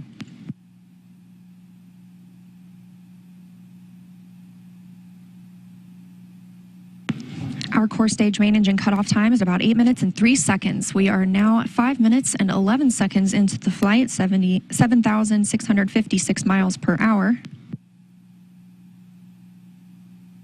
Again, 4 good core stage engines, those 4 RS-25 engines. The last time those core stage engines flew, they were taking space shuttles to orbit, and now with upgraded capabilities, they're launching the future of human spaceflight.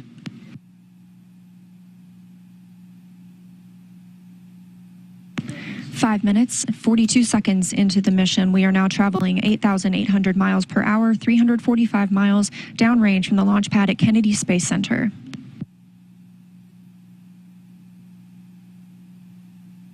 Again, we are anticipating core stage main engine cutoff at about 8 minutes and 3 seconds. And about 10 seconds later, we'll see core stage separation, at which point Orion and the interim cryogenic propulsion stage will be flying free.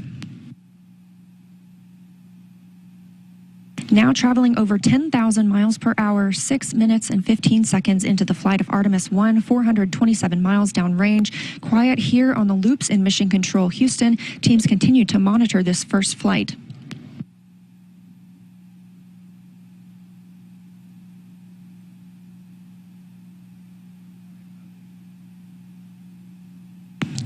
about 1.5 minutes now until that core stage main engine cutoff time. Our 4 core stage engines continue to fire at maximum thrust.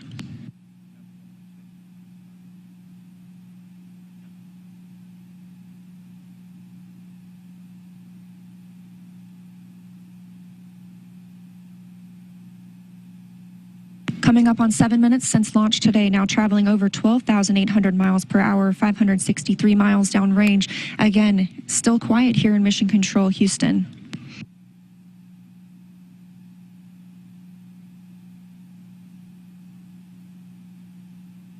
As we prepare for main engine cutoff, the 4 RS-25 engines are beginning to throttle down.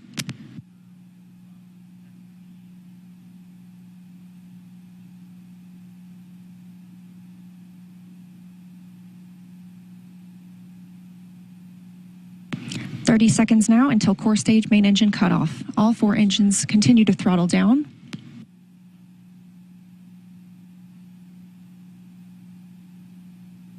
Now 7 minutes, 45 seconds into the flight, traveling over 16,000 miles per hour.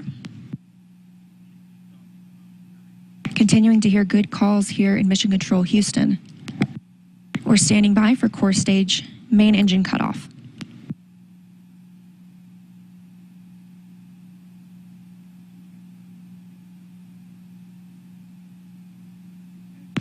And we have confirmation of core stage main engine cutoff. Orion is now in Earth's orbit. The flight dynamics officer reports that we have a nominal main engine cutoff. And we just heard the call for core stage separation. That means Orion and the interim cryogenic propulsion stage are now flying free from the core stage of the Space Launch System. The next milestone will be solar array deploy approximately 18 minutes after liftoff. But before Orion stretches its wings, let's check back in with our friends at Kennedy Space Center and hear all about what it was like to hear the rocket roar off the launch pad. Megan and Kayla, I've got to hear all about it. Well, if you're just joining us, welcome to NASA's Kennedy Space Center, where we just watched Artemis 1 launch, our first step towards our next adventure into deep space. As Leah said, I'm NASA's Megan Cruz, and this is NASA astronaut Kayla Barron.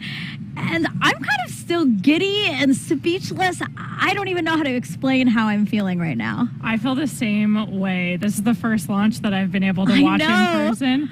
And I've got to say, it was incredible. It took my breath away, and I was tearing up. Just what an amazing accomplishment for this team, this international team, people who have been dedicating their careers to getting this rocket off the ground and taking the first step to getting a crew on that vehicle back to the moon. It was just incredible. Yeah, this is a moment I think that we're all going to remember where we were when we saw this sort of thing, you know what I mean? And it was great to see, again, when we entered into terminal count, everybody here just started cheering, coming out to get a really good view. And boy, I mean, it lit up the night sky, and it just shook everything around us. Did you feel that? Like in my bones, I felt that. Oh yeah. The cool thing is just kind of the delay between what you see and what you hear, because of course the sound travels a little bit slower, and it was just amazing. The ground shook. We could hear the thrust pushing that rocket into space. 8.8 million pounds of thrust. Yes. It's incredible. It was amazing to see here live in person. How does it compare? So this is your first launch on the ground. How does it compare to your launch when you're in the capsule soaring towards space?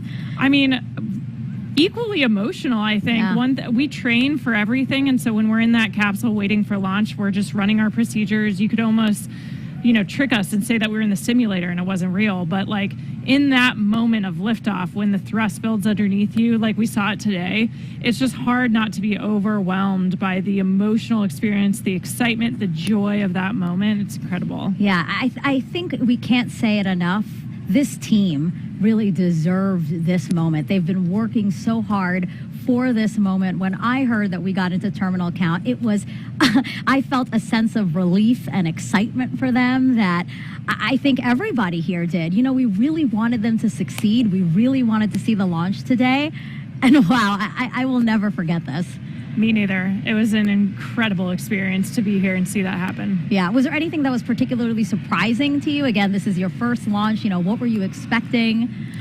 I think we also had a nighttime launch for our launch. And so I think one thing you underestimate is how much it lights up the night sky. Yes. We were able to watch it all the way through that trajectory. We were able to see the boosters separate and everything. So it was just an incredible view. It's amazing how much you get to see of the flight path when it's at night and sliding up the sky. Yeah, and I don't know if you noticed this, but we see the moon here, and the trajectory of the rocket looked like it was flying towards me. You know what I mean? I was like, oh my God, that's so poetic. It's so beautiful. I'm so glad we launched today. Yeah. Wow. Congratulations to the team. It's incredible. We're going to head over to Daryl, who was at the launch team. Daryl, you got to count us down through that, through liftoff. I mean, how was that being in the launch control center with them? Well, Megan, it was something else. I got to tell you, you're looking live inside the firing room where Charlie Blackwell-Thompson is about to address her team after a whole lot of hard work and preparation to get to this moment. Let's stand by and listen to her now. Comm check. But you can't hear it in the room. Can you guys hear me? No. Hey, Jeremy, can you see if you turn something on there for the microphone? The press site can hear me, but the room can't. The room can't. You can hear me? Because the guys...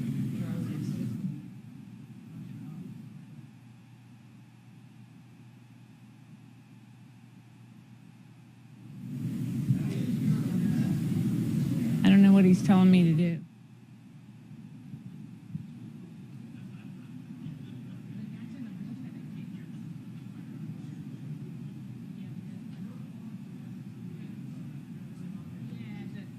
My team can't hear me, so somehow the team can't hear me with the mic, so I don't.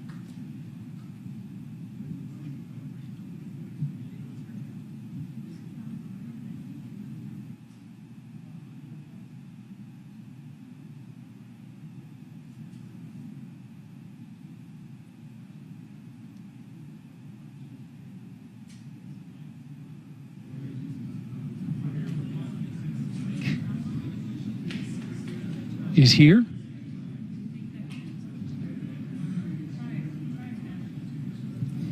Can you guys hear me? Oh, there we go. Is he ready for me?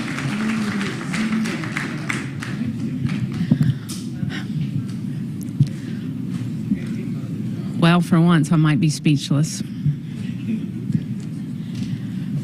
So you guys know I have talked a lot about appreciating the moment that you're in, and we have worked hard as a team. You guys have worked hard as a team for this moment. This is your moment.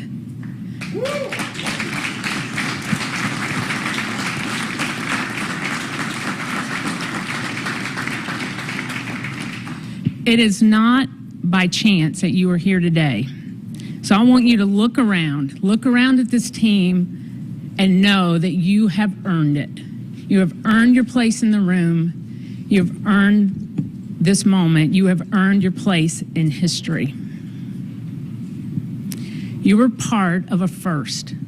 Doesn't come along very often. Once in a career, maybe. But we are all part of something incredibly special, the first launch of Artemis.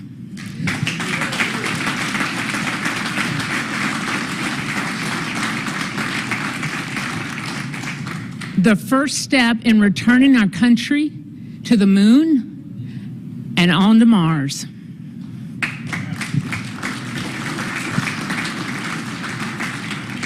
What you have done today will inspire generations to come. So thank you. Thank you for your resilience. You know, I said at the pre-test briefing, the harder the climb, the better the view. We showed the Space Coast tonight. What a beautiful view it is. So congratulations.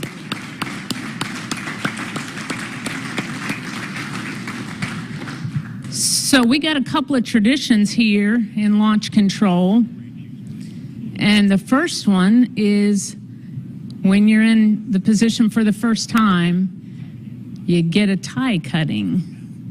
And so I have my launch launch director scissors. And I'm going to get my tie cut by a couple of legends that are here.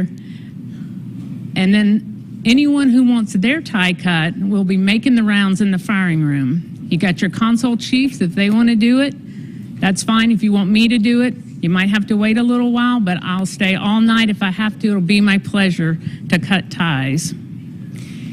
So I'm going to take care of mine, and then I have one other presentation that I want to make this evening.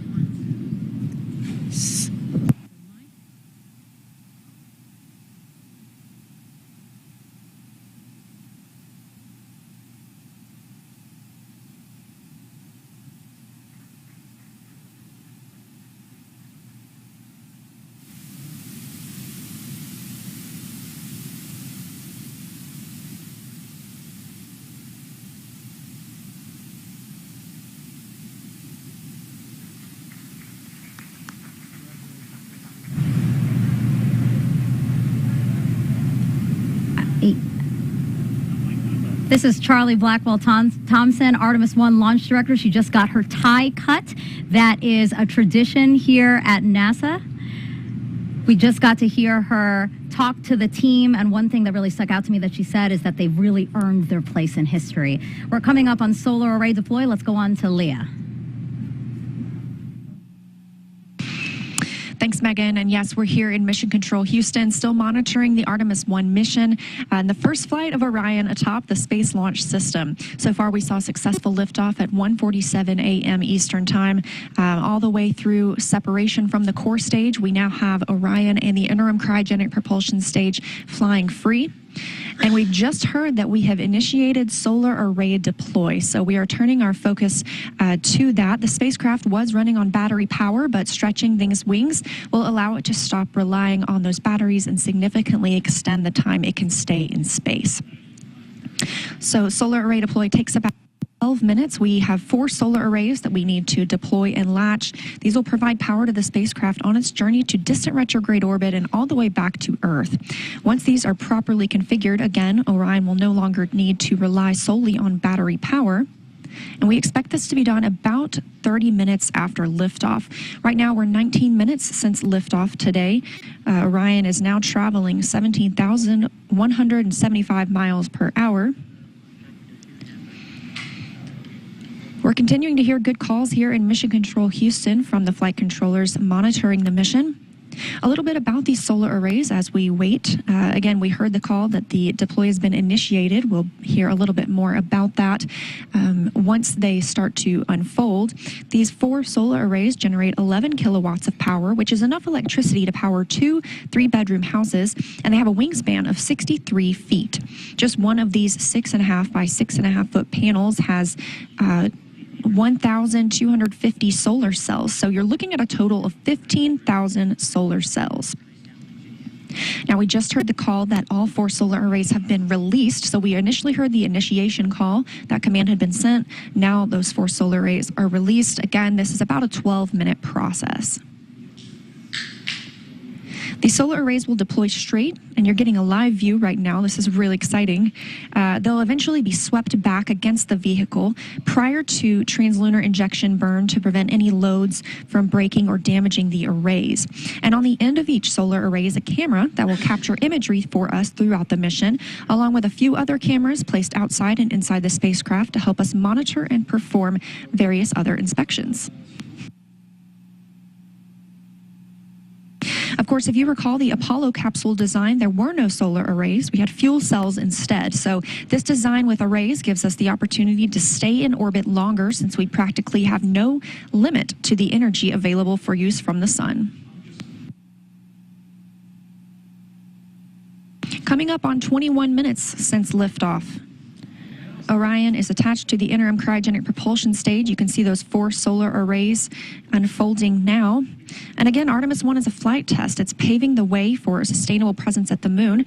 Looking forward to the future, Gateway will be our space station in lunar orbit. And we have some similarities and differences in the solar arrays unfolding right now on Orion and those that'll be on Gateway. So like we're seeing now, these are deploying autonomously. The Gateway solar arrays will as well. And while these generate those 11 kilowatts of power, the two rollout solar arrays, or ROSAs, on Gateway will generate 60 kilowatts of power. That ROSA design is currently being tested aboard the space station. We have 2 new ones installed and a spacewalk conducted earlier today, preparing for another set.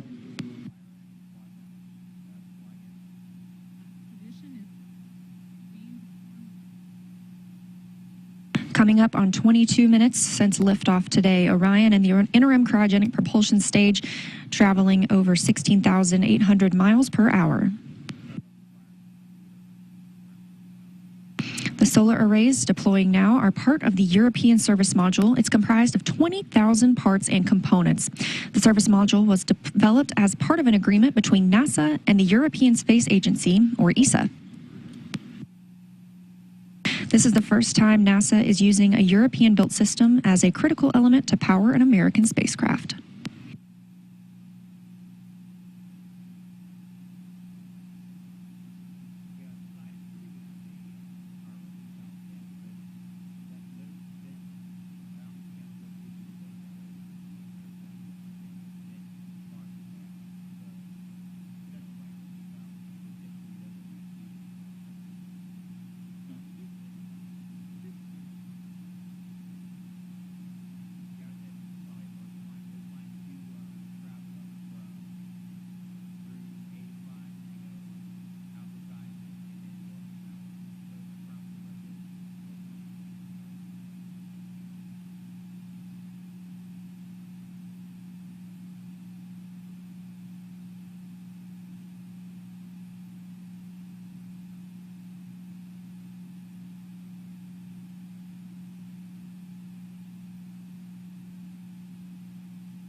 Coming up now, and 24 minutes into the flight of Artemis 1, spacecraft now traveling at 16,500 miles per hour around the Earth. We are in solar array deploy, and we have confirmation all 4 arrays are deployed.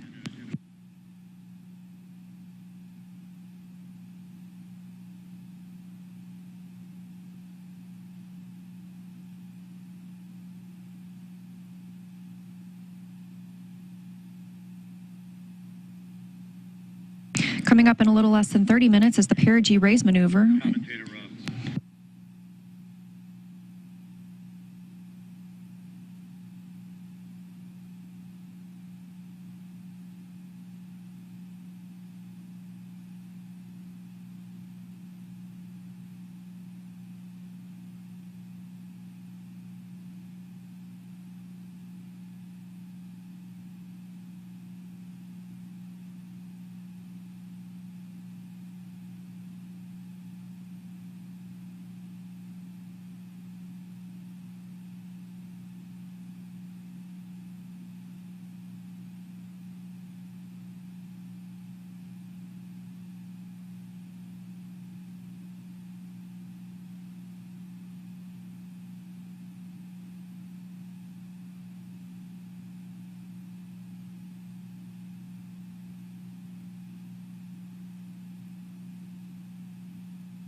And with our launch at 1:41 Eastern Time this morning, we are looking for a perigee raise maneuver about 53 minutes into today's flight. Again, we are now 25 minutes and 47 seconds into the flight, and we have a complete deployment of all 4 solar arrays. Orion's journey to the moon continues as planned. Again, looking forward to that perigee raise maneuver. That'll be coming up again at about 53 minutes into the mission, so about 27 minutes from now. During the perigee raise maneuver, the interim cryogenic propulsion stage will use its RL-10 engine to lift the lowest point of Orion in Earth's orbit. The current orbit is more of an oval shape than a perfect circle, and this burn will raise that point closest to Earth and make the orbit more circular. This will also include a checkout of Orion's systems and any adjustments to the solar arrays. It'll be a short burn, less than 30 seconds long, but critical to keep us on track, and it also prepares us for the next engine burn to send Orion to the moon. That's the translunar injection burn. That'll come up a little later, which is a longer burn, another firing of the RL-10 engine on the interim cryogenic propulsion stage.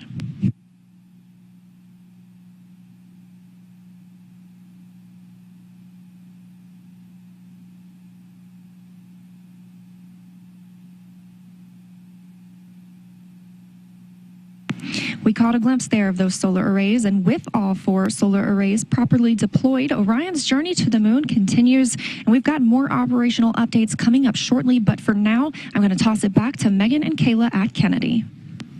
Leah, thank you so much. Our return to the moon will be different than the last time. We plan to explore more of the lunar surface and learn how to live and work there. With more on our destination, let's bring back NASA's Dan Hewitt with our new moon board.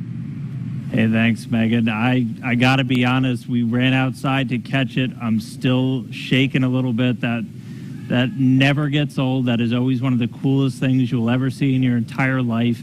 And that rocket was massive and loud and just so cool. All right, the moon. This is why we call it the moon board, but the moon, you know, since the dawn of time, humans have looked at the sky and shouted at our neighbor, I'm going to walk in your face. And in the 60s, we actually did it.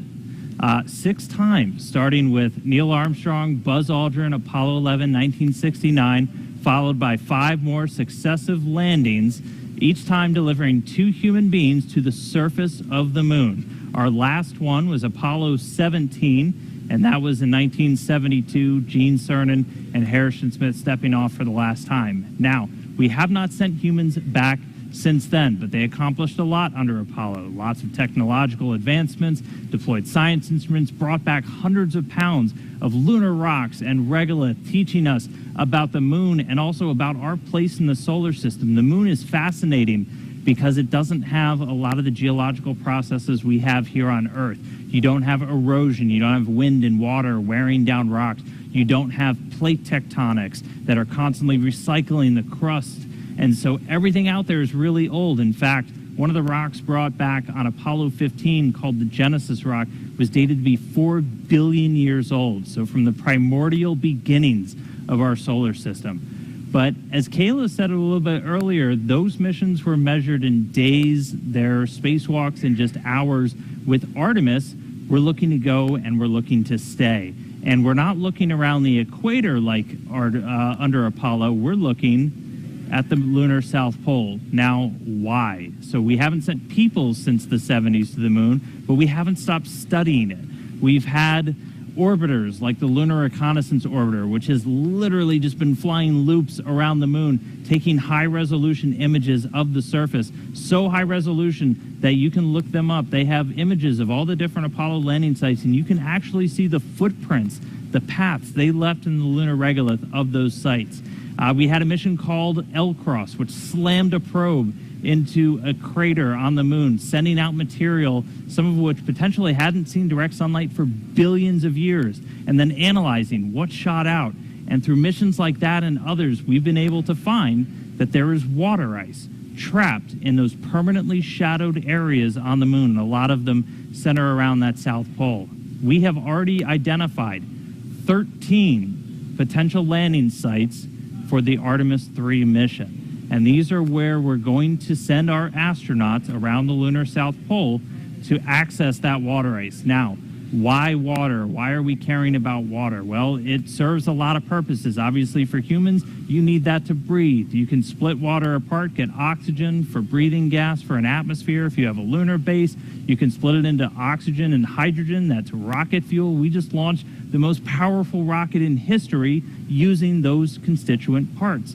And so you can start to live off the land. We can use that, something called in situ resource utilization. And really, the whole point of that is to use the moon as this proving ground. We're trying to get to Mars. We're trying to learn to live on other planets where there is gravity, where we're going to have to use resources there on the ground because we won't be able to bring everything with us. And by going to the lunar South Pole, by going to stay under Artemis, we're going to be able to start practicing that. We're going to perfect those systems, perfect those techniques and operations we need to do that so we can use the moon as that jumping off point to Mars and beyond. So that's why the moon.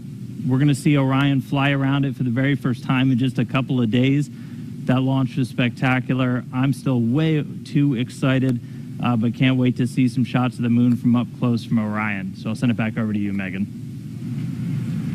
Thanks so much, Dan. So right now we're actually joined by members of the Red Crew. You'll remember from watching the launch coverage that the Red Crew was sent out by the launch team when the launch team identified a small leak on a hydrogen valve inside of the mobile launcher. Well, now here they are. This is Trent Annis. Trent, can you just introduce everybody else here on your team? Yeah, so this is Chad. He's our safety guy.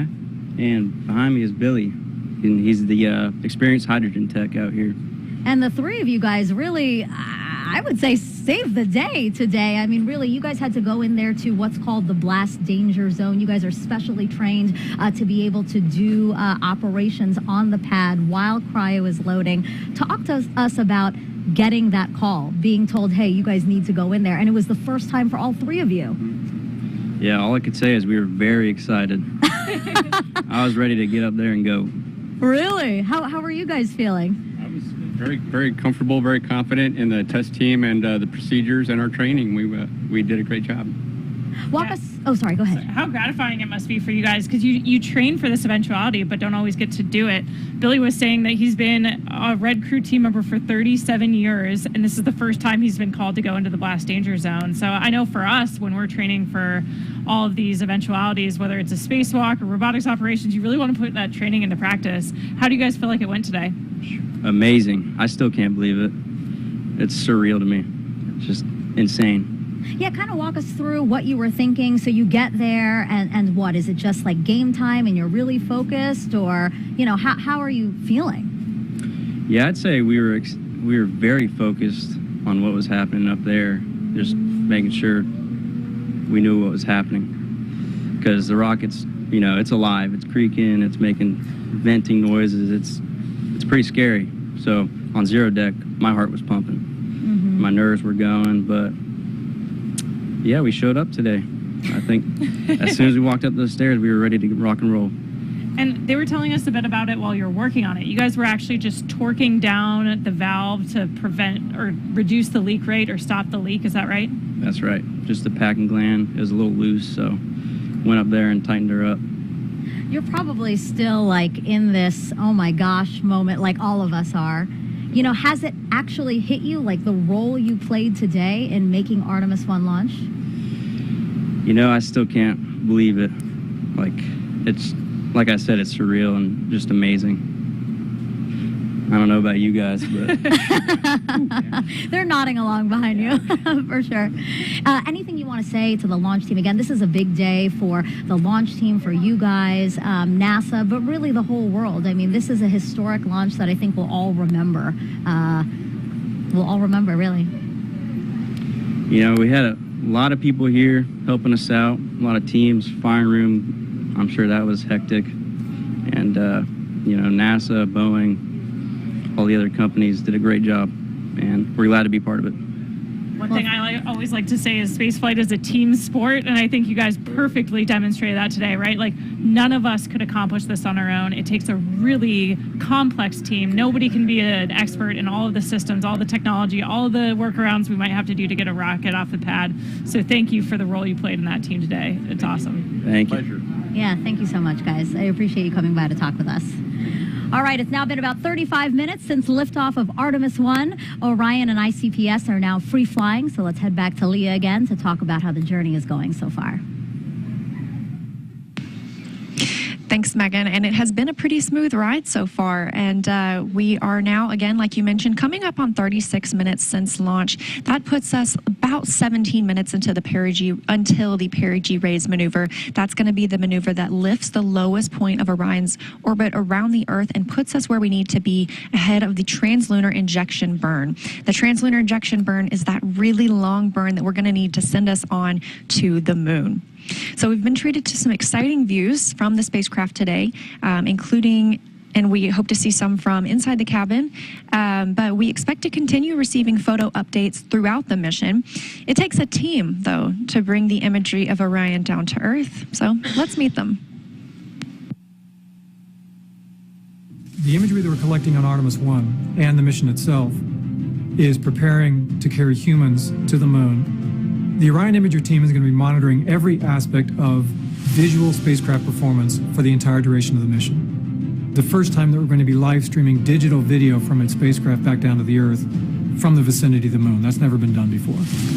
What we'll be transmitting live streaming will be lower resolution, more compressed, because we have to fit it into a thinner pipe, if you will.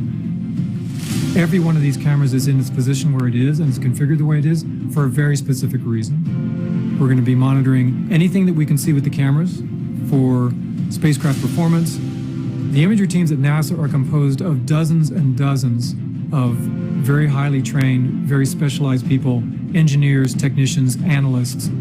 If we can see it, we're going to try and keep an eye on it. Imagery has been invaluable throughout the history of NASA. We flew cameras on Mercury, Gemini, Apollo, all of that stuff that we saw with the astronauts around the moon. It helps us detect the unknown unknowns.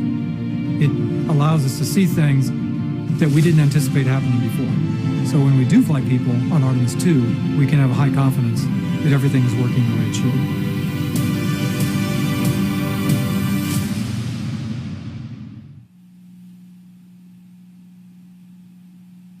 I love getting a look at those teams that we don't normally see, like the red team that Megan and Kayla just got to interview. A really big thanks to them and everyone that made this liftoff happen tonight. So we are going to toss it back to Megan and Kayla now at KSC. Again, we're about 15 minutes away from perigee raise maneuver. Thank you, Leah. Yeah, we wanted to take us back into Orion and talk about some of the science that's being enabled by Artemis 1 today. So inside of Orion are 10 of these. So they're called CubeSats because they're tiny satellites. Essentially, they're the size of the shoebox when they're folded down. But then once they're deployed, they're opened up. They have solar arrays, things like that. That's when it gets a lot bigger. Now, these are called secondary payloads for this mission. Kayla, can you talk to us about what secondary payloads are?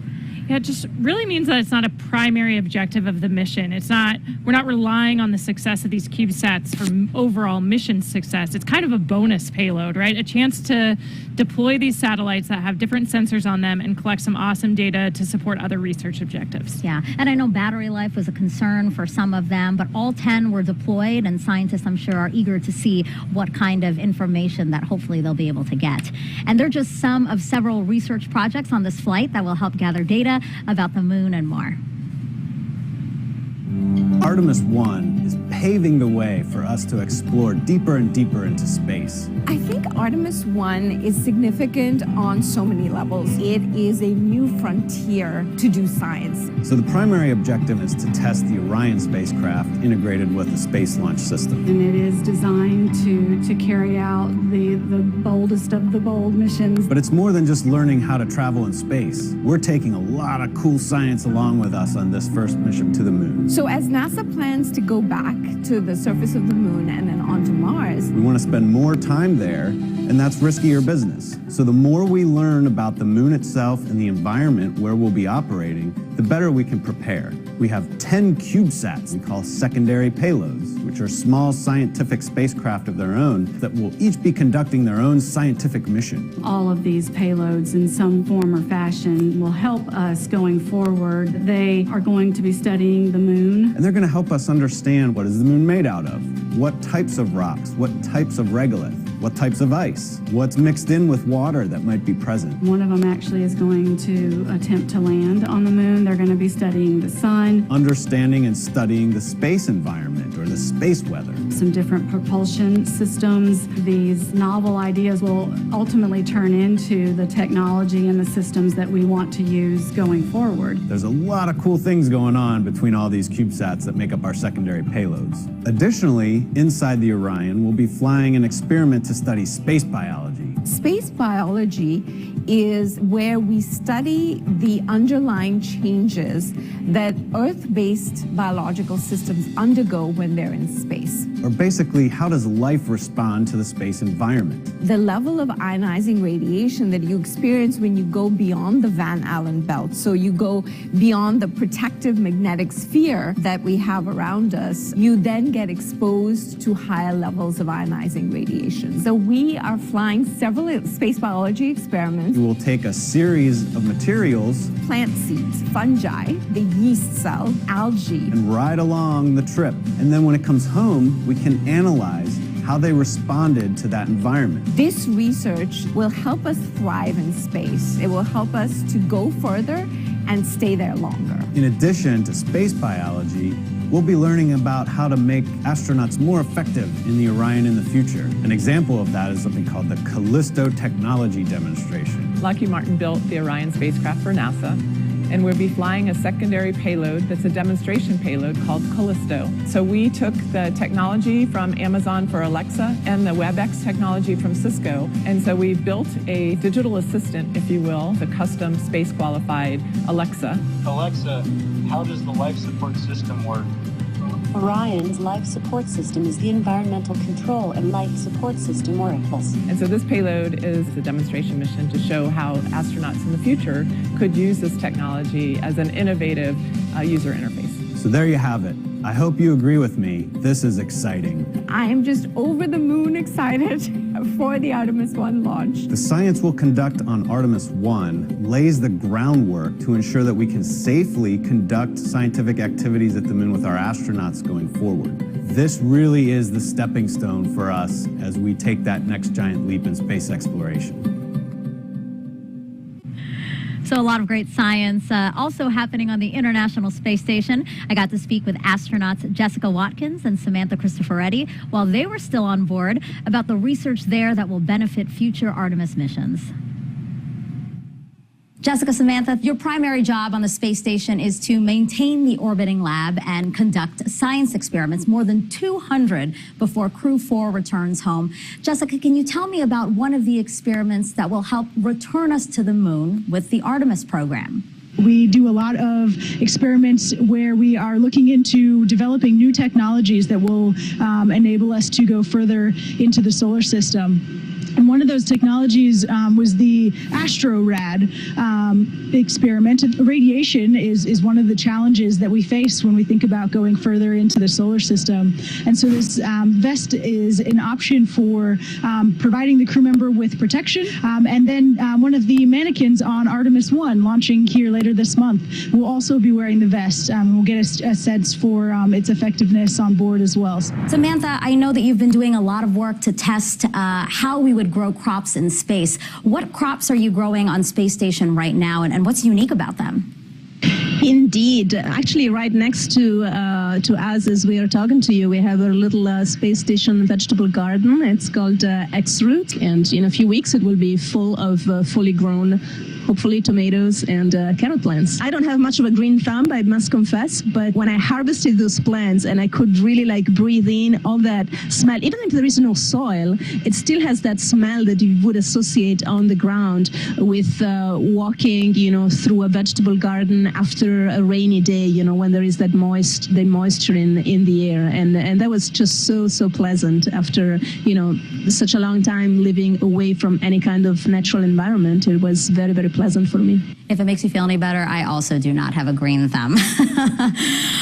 So what about water? How are you testing critical life support systems like water to hopefully help us stay off Earth longer than we ever have before? Sure. Yes. So we kind of use the tagline that yesterday's coffee becomes today's coffee. So there's a process by which we can filter our urine, and so we are at the point now where we are able to recycle about 96% of the essentially of our water on board, and are continuing to test new technologies to get even closer to the 98% utilization rate that we'll need for the moon in particular. Samantha, what are you most excited about for Artemis 1? Seeing that gigantic rocket take off, and I think it will be just a sign of all those great things to come. Jessica, you could one day walk on the moon as part of the Artemis program. How does that make you feel? The idea of being able to explore the surface of another planetary body, especially for me as a geologist and a planetary geologist specifically, is just super exciting. All of the science that we're going to be able to conduct from the surface of the moon. Jessica, Samantha, thank you so much. And before you go, I'd love to see a flip.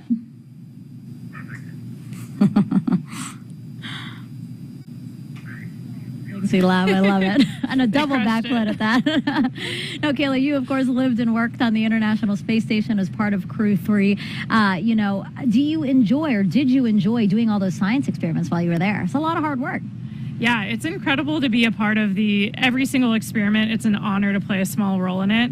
We got to do some really cool tech demonstrations while we were up there too. So for me as an engineer, that was really fun. That's a photo of me doing the first scanning electron microscope samples on the International Space Station.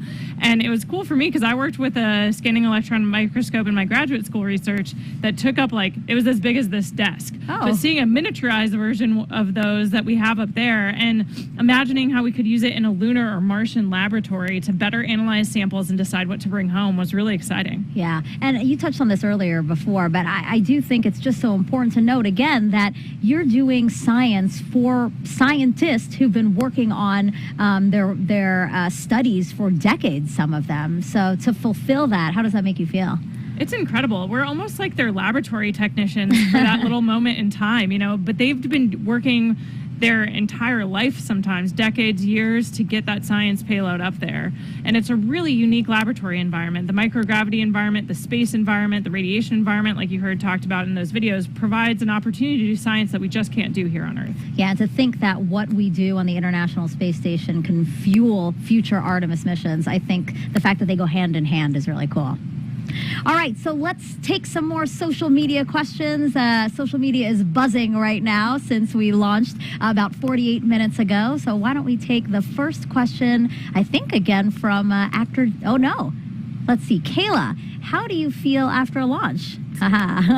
Super inspired. I mean, we talked about it earlier with the Red Crew and in the moments just after launch, but this is really the culmination of a giant team effort. It takes every single member of our team to pull off a successful launch. It's incredibly complicated, incredibly challenging, and in some cases kind of dangerous for a Red Crew team who went inside the blast danger area to make a fix that was critical to today's launch. And so to see the team succeed and feel that excitement was incredible. I really still have Charlie Blackwell Thompson's words ringing in my head. The fact that she said the harder the climb, the better the view. Absolutely. 100% correct. All right, next question is from actor Jack Black. He starred in a movie called Apollo 10.5. He has a question for Kayla. Okay, Jack's final question, I promise. Let's talk about Orion. How long will it take for Orion to fly around the moon and come home? And what's that re-entry going to be like? Sounds like it might be a little hot. Coming in hot. You're exactly right, Jack. It is a 26-day mission that we have planned for Artemis, where it will go to the moon, go into a distant retrograde orbit, so we'll get a few close flybys and then some time in deep space past the moon. And then, yeah, that re-entry is going to be something else. It's going to be 5,000 degrees Fahrenheit, super hot. And so we'll be looking at how the heat shield performs just to ensure that it'll be able to protect the crew for that speed and temperature. That's half as hot as the sun. Yes, it's incredibly hot, so we rely on that heat shield to keep our systems and our crew safe, but we expect that it'll perform well, but we're excited to see how it does in about 26 days. Okay. One last question from social media. What qualifications are required to become an astronaut? You have to study STEM. You have to have a master's degree or higher in a STEM field. But besides that, we're looking for people who are awesome team players. So there's a lot of different roads to become an astronaut. We seem to be getting a lot of questions about how people themselves can become astronauts. I think that's really cool that we might see and inspire, again, people who might think about becoming astronauts. Absolutely. Okay. Well, thank you, Kayla. And thank you for those who sent in those questions. We are about 50 minutes after the launch of Artemis 1, and we are approaching the next critical milestone. That's perigee raise maneuver. So let's head back over to Leah in Mission Control. Thanks, Megan. And you're right, we are coming up on perigee raise maneuver about 2 minutes from now. We are now 51 minutes into the flight of Artemis 1 after lifting off at 1:47 a.m. Eastern Time from Kennedy Space Center. The vehicle now traveling over 14,600 miles per hour. So during Orion's orbit of Earth, it reaches an apogee and a perigee. The apogee is the highest point above Earth's surface and the perigee is the lowest. Therefore, this perigee raise maneuver is a firing of the ICPS RL-10 engine, and it's going to raise the lowest point of Orion's orbit over Earth. This also included a checkout of Orion's systems and any adjustments to the solar arrays. All 4 of those solar arrays, as you can see, are swept back. That's going to keep them from having any loads imparted that might damage them for use later in the mission. This also, the perigee raise maneuver, will put us in the proper position for the translunar injection burn. That's that really big and long burn that we need to send us to the moon. We're about 1 minute away from the perigee raise maneuver. This is a shorter burn. It's less than 30 seconds.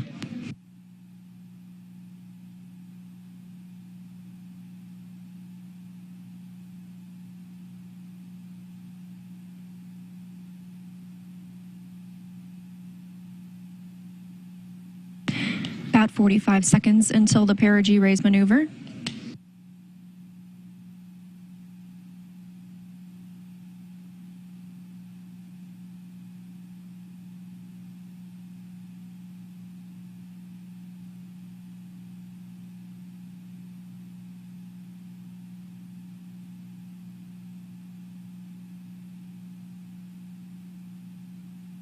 Coming up on 53 minutes into today's mission, and we are standing by for the start of the perigee raise maneuver. Again, this is a firing of the RL-10 engine on the interim cryogenic propulsion stage. It's less than 30 seconds long.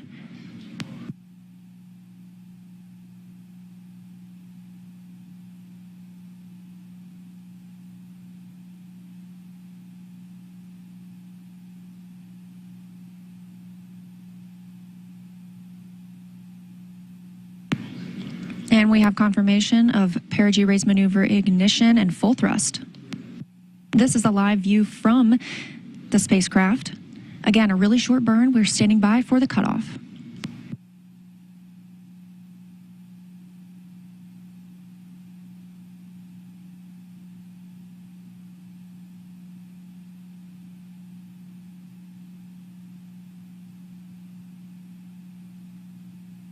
And we have confirmation of perigee raise maneuver cutoff.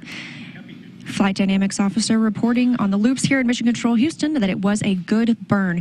We are now 54 minutes into the flight, Orion traveling 14,700 miles per hour, and that was the perigee raise maneuver, lifting the lowest part of Orion's orbit around the Earth and putting us right where we want to be for the translunar injection burn. We're looking for that translunar injection burn to happen about 1 hour and 26 minutes after launch, so about 30 minutes from now. That'll be that long burn that helps us break free from the pull of Earth's gravity and commits the spacecraft to a lunar trajectory. So with successful completion of the perigee raise maneuver, I'm going to toss it back to Megan at KSC. No, keep it.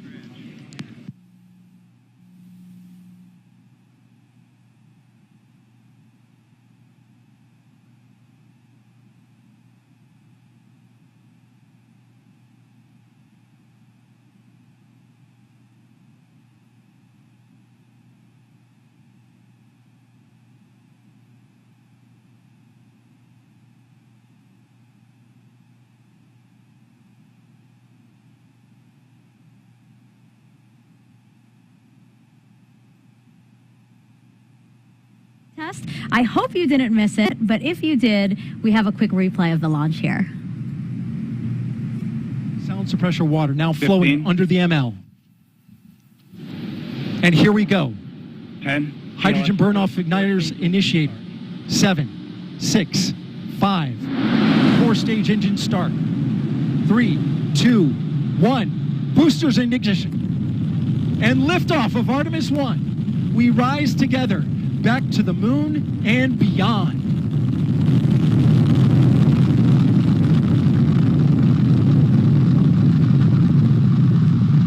All 4 RS-25 engines on the core stage and 2 solid rocket boosters now propelling the vehicle at 128 miles per hour. Hearing good control on the roll from teams in Mission Control Houston. All good calls so far. Now 30 seconds into the flight of Artemis 1. First milestone will be for the vehicle to pass through max Q at about 1 minute and 9 seconds into launch. This is the greatest period of atmospheric force on the rocket.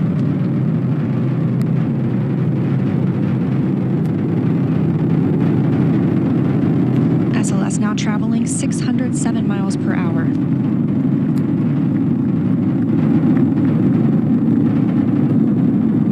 You're looking at 8.8 million pounds of maximum thrust. Quiet here in the loops in Mission Control.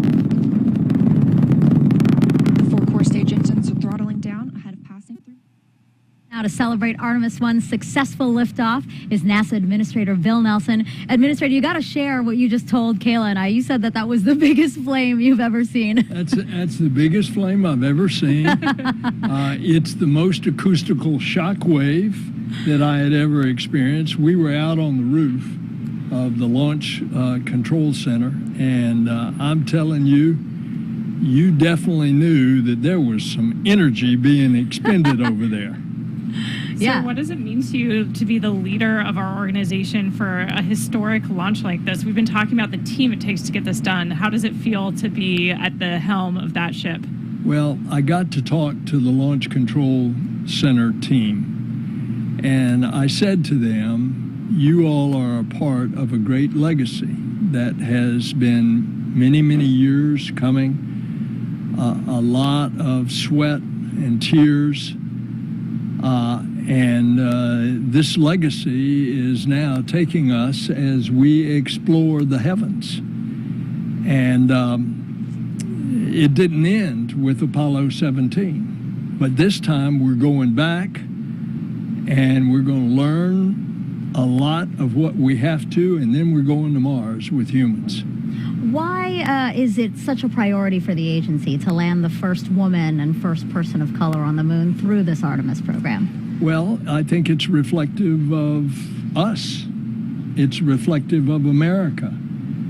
We are people, our Latin emblem is E pluribus unum. In the chamber of the United States Senate, over that main door is E pluribus unum, out of many, one. And so our astronaut corps reflects that. And it's going to be the first boots back on the moon are going to be the first woman and the next man. And another goal of the Artemis program is to spur economic development. Can you talk to us about how this program has been able to do that for the country? Well, if you put it in NASA's economic report terms, it's billions of dollars affecting the economy, almost 400,000 jobs. But that's just direct. Think of all the indirect expenditures that are causing the economy to rise and more jobs. For example, what you guys are doing on the station, a lot of your research. Take, for example, the pharmaceutical research. You're helping already one drug that's being manufactured on Earth better because of what you learned in space, and that drug is attacking cancer. Now, what's the value of that? That's just additional value that is added. I remind everybody, in everybody's pocket, they've got a cell phone, and that's got a camera, and that's a camera on a chip that came out of the NASA space program. That's right. Absolutely. In addition to those innovative new technologies and the economic impact, I think for me, seeing this launch today, it's so palpable, just that human desire to explore. What do you think about what we're doing to inspire the Artemis and the generations to follow us? Well, I think all you have to do is walk into a classroom of kids and look how their eyes get big when you start talking about space. And that is going to multiply itself manyfold as we go back to the moon and then on to Mars.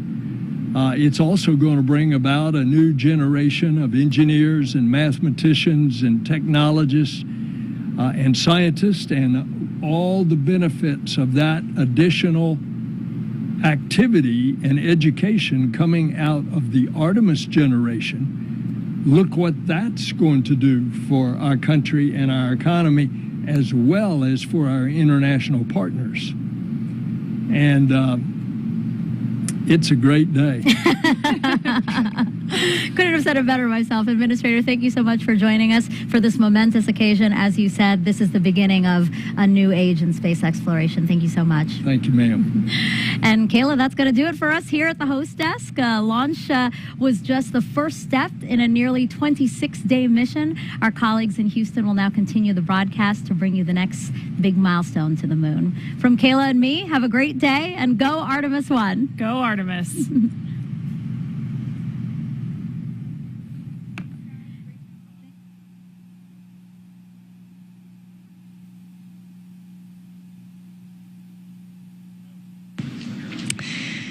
And we had a great ride to orbit today. We are now 1 hour and 2 minutes since we launched the Artemis 1 mission. Orion is traveling with the interim cryogenic propulsion stage, now almost 15,000 miles per hour. We recently saw the perigee raise maneuver. That's where we lifted the lowest point of Orion's orbit around the Earth, and it puts us in the perfect position to prepare us for translunar injection burn coming up in about 25 minutes.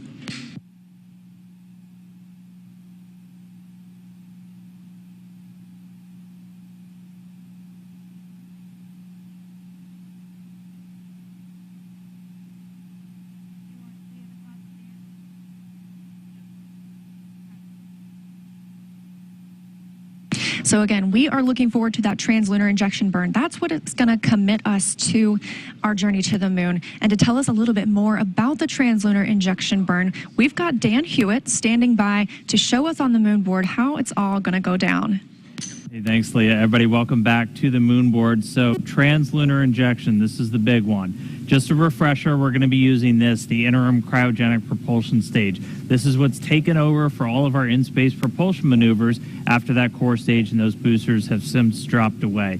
Modified upper stage from the Delta IV family of rockets from United Launch Alliance, hydrogen, oxygen, fueling the RL-10B-2 engine produces about 24,000 pounds of thrust in a vacuum. Now, the translunar injection is what's going to give us the energy to go from low Earth orbit all the way out here. Now, what does that mean? Here comes a really overly simplified orbital mechanics lesson. Let's say you're in orbit around a planet, say Earth, and you're in a nice circular orbit, but you want to have that orbit be even higher. Well, what you can do is fire your engine behind you, increase your speed, and that then increases the corresponding apogee, or the highest point of your orbit, on the other side, and that's how you raise it up.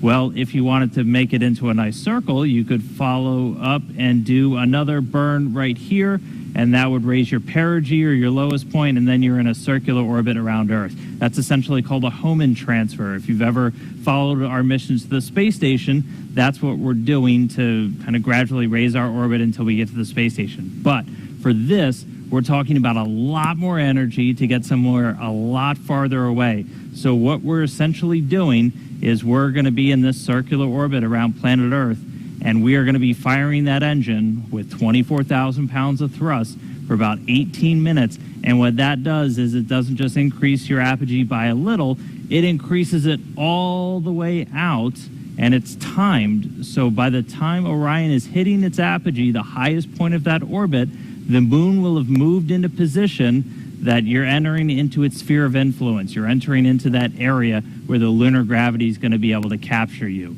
And so that's why we're firing the engine for that long. We need to have that much thrust, that much time to get the energy to go out there. So that's the rough orbital mechanics of what we're doing. Now, after that TLI burn is done, the ICPS is going to separate. Its job largely done in the Artemis 1 mission. As we heard, it's got some secondary payloads up in this stage adapter here that it's going to deploy on its way out. The ICPS will have one more burn after TLI called a disposal burn. And what that's going to do is put it on a trajectory almost looking parallel to that of Orion, where it's going to go around the moon, slingshot away, and then go into what's called a heliocentric orbit. It's actually going to go into orbit around the sun, just like Earth. It's going to leave the Earth-Moon system completely. And then after that, all of the propulsion duties get handed over to the European Service Module. So it'll be using its engines. It's going to do the outbound trajectory correction burn, at least the first one on flight day 1, and a couple more until we get out to the moon and get ready to head into distant retrograde orbit. So that's TLI. It's coming up next. It's going to be a really big moment to pay attention to. So we'll send it back over to Leah to walk us through the ops. Leah.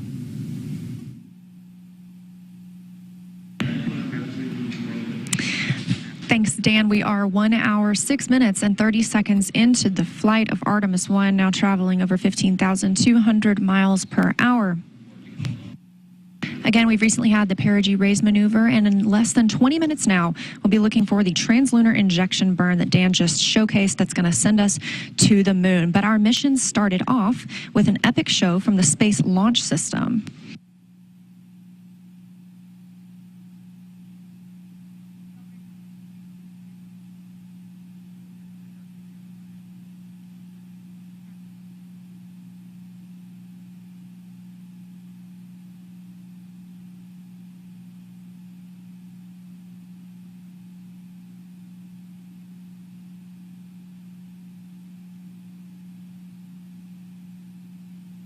Again, the Space Launch System is what carried us into orbit today, launching off at 1:47 a.m. Eastern Time. And we've got a couple of special guests from Marshall Space Flight Center. We have Bruce Tiller, the Solid Rocket Booster Manager, and Johnny Heflin, the RS-25 Engine Manager, to tell us more about the maiden voyage of the rocket. Now, they both got to watch it live at Kennedy Space Center.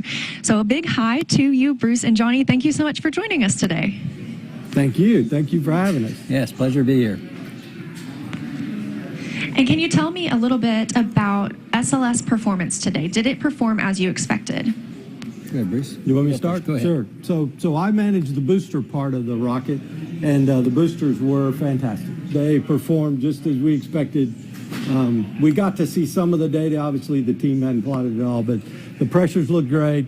You know, it burned for just the right amount of time, and it separated great. We could see that as well. So very pleased. We were confident it would work well, and it did. Very happy. Similar story for RS-25. Nominal, what we call nominal performance. The engines performed exactly as predicted based on the quick look data. Like the booster, we've got a lot of data to look at, but so far the data looks really, really good. These historic RS-25s that have 25 flights between them on coming off the shuttle program. So really looking forward to getting a look at the data. It looks really good so far. That's fantastic, and we agree. It was amazing to monitor here, and the loops were very quiet in Mission Control Houston. That was a good sign. You knew that things were going well. So we know that the launch abort system was inactive for this mission, but it will be active for when we have crew on board for Artemis 2. Are there any other differences we can expect to see in the rocket for Artemis 2? So for the boosters, by and large, no. If I talk about the boosters from top to bottom, we are going to make one change, though, because of the crew is on it. We're going to have a delay timer in there so that if for some reason they need to abort, we have a few seconds there before, after they abort, before the termination system destroys the rocket. So we will add that, but other than that, nope, these boosters will be the same. Second flight is the first. Same story for RS-25. It will be the next set of 4 heritage engines from the shuttle program. Configuration-wise, they'll be the same as what we flew today. Then I'm glad it all went so well. And so after you get that data back from today, what's next for your team? Well, for my team, we've still got a ton of work to do. We're not only I mean, we're working on at least 3 flight sets at the same time, and so we've got 2 and 3 and 4 to work on. We also are working on a new booster that's a composite case design that will replace this steel case version that we're flying today. So we're excited about that, and there's a lot of work going on there as well. So we've got a lot to do, and we'll just keep doing it. So RS-25, super busy as well. We have the Artemis 2 engines have already been delivered to MAF, and they're on schedule to be installed in the Artemis 2 core stage in mid-January. We're also about to start the certification test series for the new RS-25 engines that we're building.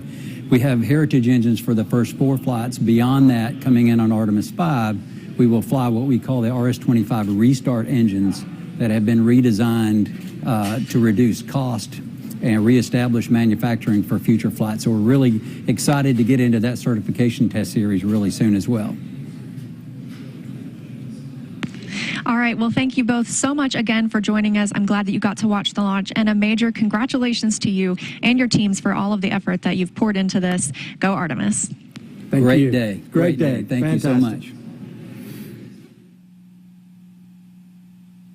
All right, and we are now 1 hour and 12 minutes into the flight of Artemis 1. We are traveling at orbital velocity. Again, Orion is currently attached to the interim cryogenic propulsion stage, which recently performed the perigee raise maneuver.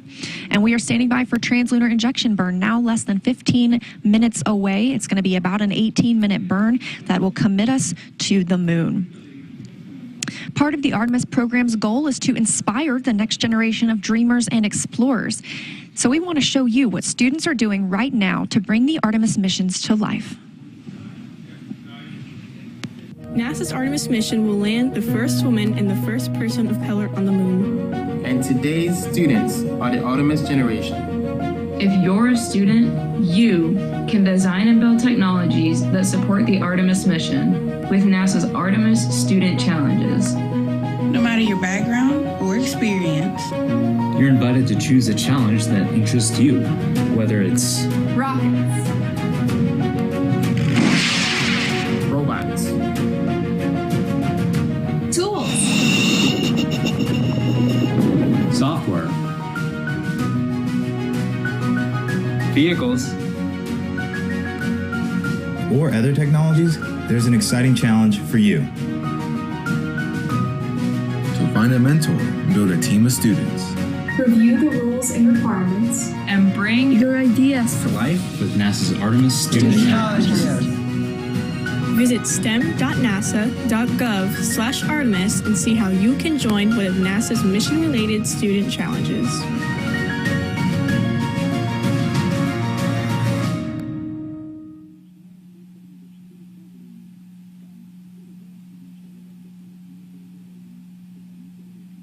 Again, 1 hour and 13 minutes, 30 seconds since liftoff today. We are looking towards translunar injection burn, now about 13 minutes away. That's going to send us to the moon.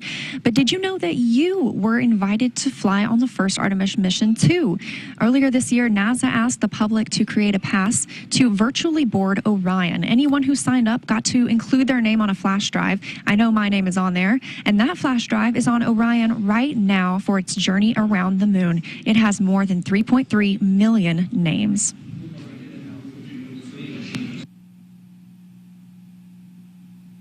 The Orion spacecraft is designed to carry 4 crew members to lunar orbit, which we're preparing for on Artemis 2. NASA astronaut Randy Bresnik brought us through the hatch of the vehicle to show us where those future crew members will live and work during their journey.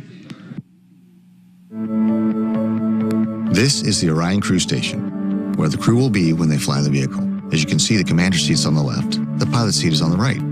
Compared to the space shuttle, which had over 1,200 switches, controls, and circuit breakers, Artemis astronauts will have much less, only about 63.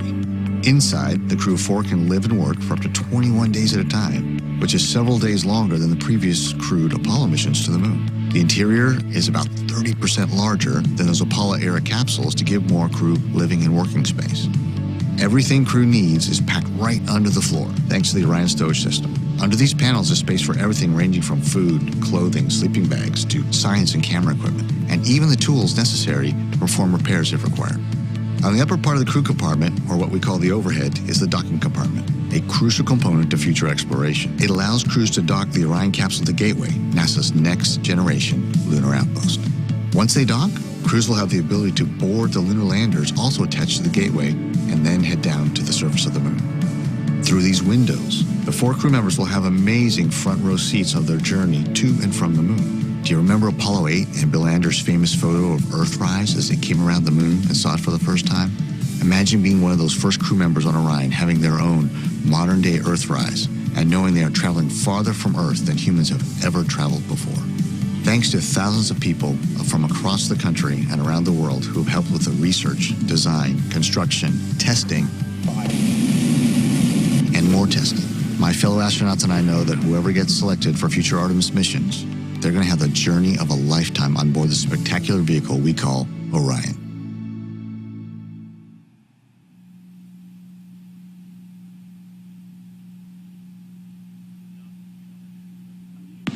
We're now coming up on 10 minutes until the translunar injection burn. Again, Orion is still attached to the interim cryogenic propulsion stage. That RL-10 engine is what's going to perform the burn for us. But to hear more about Orion, I'm going to send it back to Dan at the moon board to tell us all about our spacecraft. Hey, thanks, Leah. Welcome back to the moon board and Orion. So it's still attached to ICPS, still flying on the very upper part of SLS, but pretty soon it's going to be flying free. And after that happens, it's going to take over all of the propulsion, all of the flying, everything for the rest of the mission. And so to talk a little bit more about propulsion, let's focus in on this, the European Service Module. So this is what's going to be doing all of our maneuvers after we're done with ICPS and that translunar injection burn. And it's going to be doing that with a mix of 3 different types of engines. First one here on the bottom is the Large Orbital Maneuvering System engine. This one produces about 6,000 pounds of thrust. That's going to be doing a lot of your really major pushing maneuvers when we get into the powered flybys, the insertion into distant retrograde orbit, the burns to start sending us back home. That's the one that's really applying the most force. It can also gimbal, which essentially means it can swivel around, and that can help your steering. It's helped out by these 8 auxiliary thrusters. They're in pairs. Those are a little bit smaller. Each one of those produces about 105 pounds of thrust each, but they add some additional push to that orbital maneuvering system engine. And then we also have 24 reaction control system thrusters, these smaller ones that you can see all around Orion. Those are used for a lot of attitude control, so again, which they can help which way you're pointing, but also small translational maneuvers, so moving side to side, up, down, those can be called into play. Now, all of those engines share a common fuel source. They're using what are called hypergolic fuels, a mix of a fuel and an oxidizer, in this case, monomethylhydrazine and nitrogen tetroxide. Now, those are long names, and they're hypergolic fuels. What does that mean? A hypergolic fuel essentially means you take your fuel and your oxidizer, you put them together, you get a reaction. You get an exothermic reaction, which creates that thrust, which comes out. You don't need an ignition source like we have on SLS, which is using oxygen and hydrogen. They're extremely reliable. They're very stable. You don't have to store them at cryogenic temperatures, which is really necessary for smaller spacecraft in orbit because it takes a tremendous amount of electrical energy just to keep fuels that cold. And so we can store them at a much closer to room temperature, essentially, when they're on board this spacecraft. So that's all of the primary propulsion that's going to take over. And again, that's going to be after we get through translunar injection. We're going to be doing correction burns on the way out, a number around the moon as we hang out in distant retrograde orbit for about a week, and then eventually sending us on the way back home. But still attached to ICPS right now, going to detach shortly after that burn is complete, and then Orion will be flying free, the service module pushing it for the rest of the way. So with that, I'll send it back over to Leah as we get closer to that TLI burn. Thank you. Thank you, Dan. And yes, indeed, we are looking for TLI coming up in about 7 minutes from now. Again, that's it's a long burn for us, about 18 minutes long. But before we get to that milestone, I have a friend of mine here. It's Stu McClung, the Program Planning and Control Office Chief of Staff for the Orion program. Stu, I am so glad that you could join us today. Thank you. Good morning. Good to be here. So how is the spacecraft performing so far, and what's next? So far so well. Good. We were clean during the pre-launch and ascent. So the team's down the hall in the MER taking a look, working everything. It looks good so far, so that's good. And of course, we got the burn couple. After the burn, we'll start ticking through all of our planned events. Like we have a the SAW modal survey. The wings will have a modal survey that we'll do later this morning. One of the first DTOs that we'll take a look at and evaluate how they react.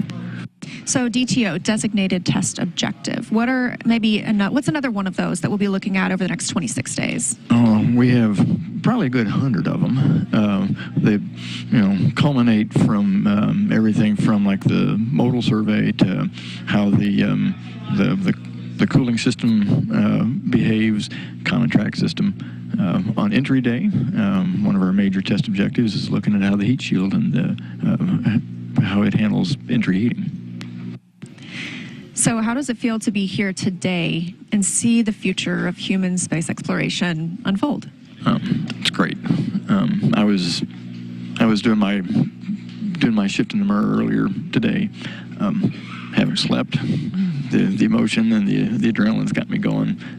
It's great to be a part of this. It's great watching the KSC team execute, and now this is day one for us. We've got 26 days for our team to execute now, and we'll go do our job and set the stage for future Artemis exploration. And we're excited. We're going to be here along the way for all those major milestones, burns, all the other exciting events that we are looking forward to. So thank you so much for joining us here.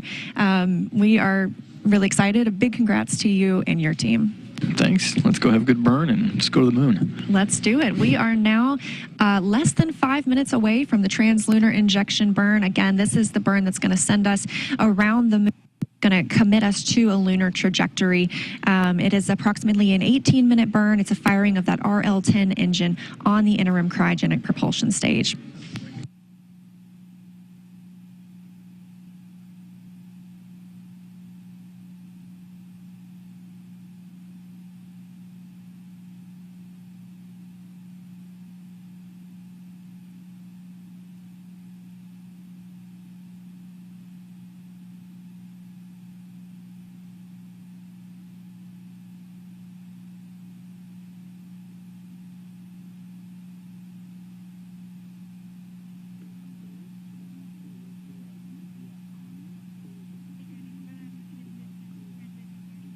You've got a view here of the White Flight Control Room in Mission Control Houston. This is where all of the teams will be monitoring the mission over the next 26 days.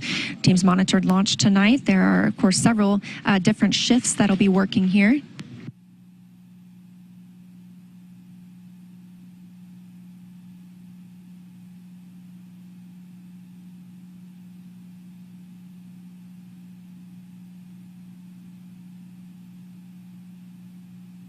All right, we are coming up now on about 3 minutes until the translunar injection burn. Again, this is about an 18-minute long burn. A firing of the RL-10 engine on the interim cryogenic propulsion stage commits us to lunar trajectory and helps us break free from the gravitational pull of Earth.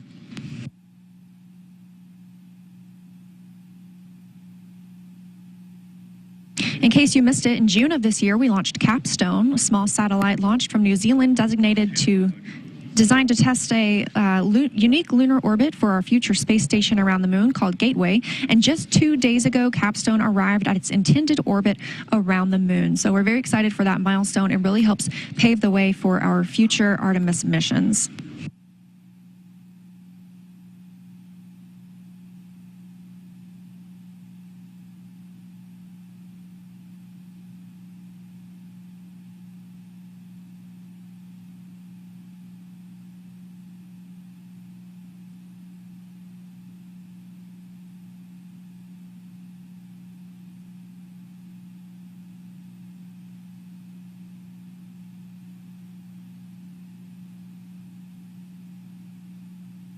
We are now 1 hour 20, coming up on 25 minutes since liftoff from Kennedy Space Center today at 1:47 a.m. Eastern Time. We had a really smooth ride to orbit. We saw solid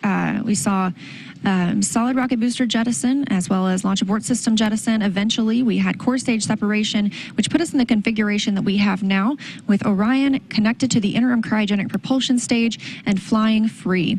The solar arrays deployed and have been swept back in preparation for the translunar injection burn. Earlier, we had the perigee raise maneuver, which lifted the lowest part of Orion's orbit around the Earth, put us in this perfect positioning ahead of translunar injection burn. A good shot here of our two flight controllers. On the left, you saw Judd Freeling. He is the ascent flight controller. He's been with his team here for the last several hours. And to his right is Rick LeBrode. He's the lead flight controller for a majority of the rest of the mission. Judd's team will take over again once we get back into the re-entry portion. We're now less than a minute away from translunar injection burn.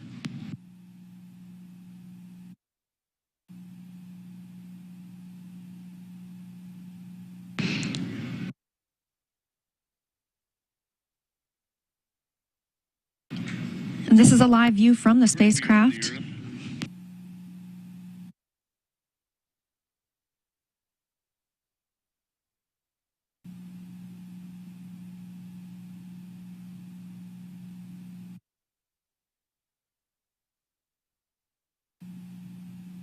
Australia towards the Pacific Ocean. This translunar injection burn will begin to take it away from the Earth, breaking it free from the pull of gravity. We're standing by for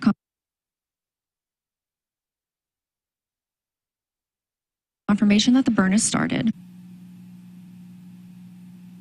We have confirmation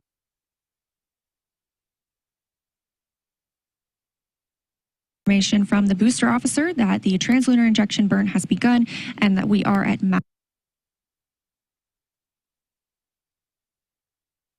maximum thrust. Again, this is a long burn, about 18 minutes, 1960s, and it's a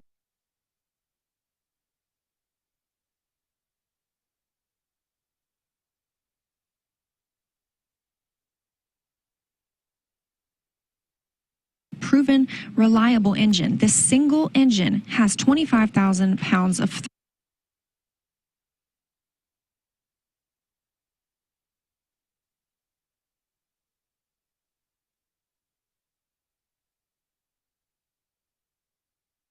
thrust.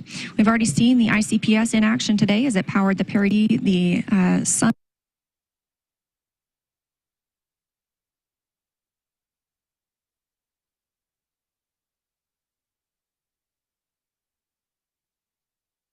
set of the Earth. This is the closest Orion will be to the Earth until it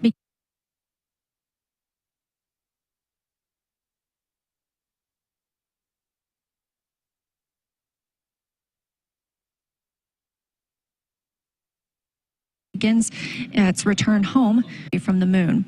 I'm going to keep reporting that number.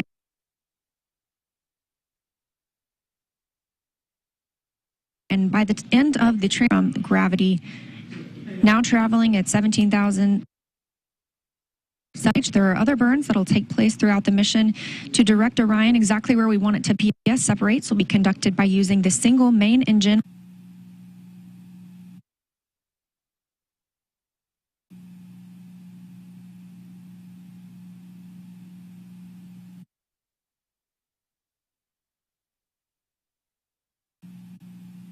Coming up on 2.5 minutes into the translunar injection burn. And we're now traveling over 18,000 miles per hour. Again, that speed is going to increase as well. This is really going to push Orion toward the moon. And we are now 252,400 miles away from the moon. And they include the Lunar Ice Cube, developed by Morehead State University in Kentucky. This will search for all forms of water with an infrared spectrometer. Luna Map from Arizona State University will create higher fidelity maps of near-surface hydrogen in craters and other permanently shadowed study the lunar environment. And Lunar by Lockheed Martin in Colorado will perform advanced infrared imaging of the lunar surface. Now 3.5 minutes into the translunar injection burn. Again, it's about an 18-minute burn, traveling 18,560 miles per hour. Quiet on the loops here in mission control as the RL-10 engine continues doing its job on the interim cryogenic propulsion stage.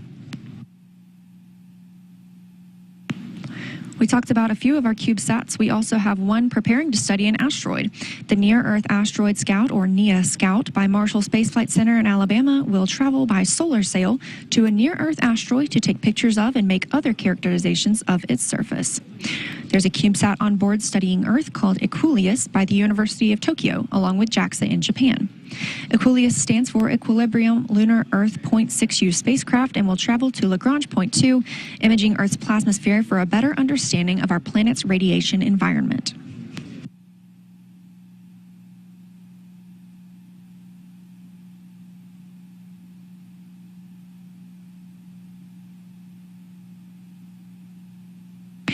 We're now coming up on 4 minutes and 45 seconds into the translunar injection burn. Orion traveling at 18,982 miles per hour. Our distance from the moon continues to decrease, now 251,900 miles away. To highlight some more of our CubeSats on board, we also have BioSentinel, developed by Ames Research Center in California, and will use a single yeast cell to detect, measure, and compare the impact of deep space radiation on living organisms over an extended period of time. Argo Moon was developed by the Italian Space Agency and Argotech in Italy. This CubeSat will observe the interim cryogenic propulsion stage, the stage that it's firing right now, with its advanced optics and software imaging system. And our last CubeSat through the Centennial Challenge is Team Miles from Florida, who developed a CubeSat that will demonstrate propulsion using plasma thrusters and will compete in NASA's Deep Space Derby. These CubeSats pack a ton of tech and science in a tiny package, so they don't all have redundant systems. And if any of the CubeSats missions don't go as planned, it does not affect our primary objectives of Orion's mission. This rideshare opportunity is a rare chance to send CubeSats beyond low Earth orbit, and we're looking forward to seeing what we learn. We're now 6 minutes into the translunar injection burn. Orion traveling at 19,500 miles per hour, being propelled by the interim cryogenic propulsion stage. Still quiet here on the loops in Mission Control Houston. Teams are tracking no issues during the translunar injection burn. Again, this is about an 18-minute burn, so we have approximately 11.5 minutes left.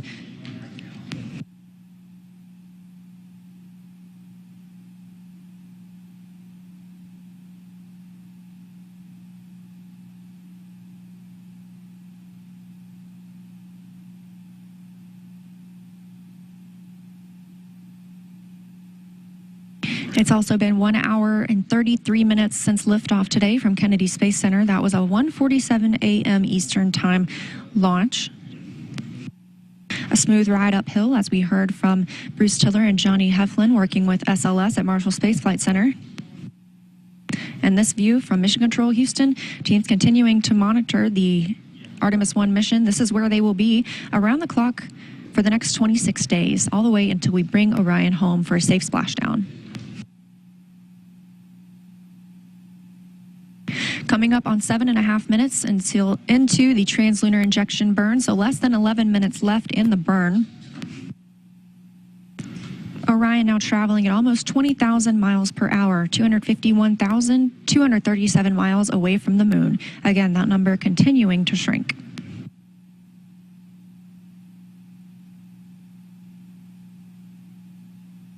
Orion itself is still over Earth. It is over the Pacific Ocean south of Hawaii.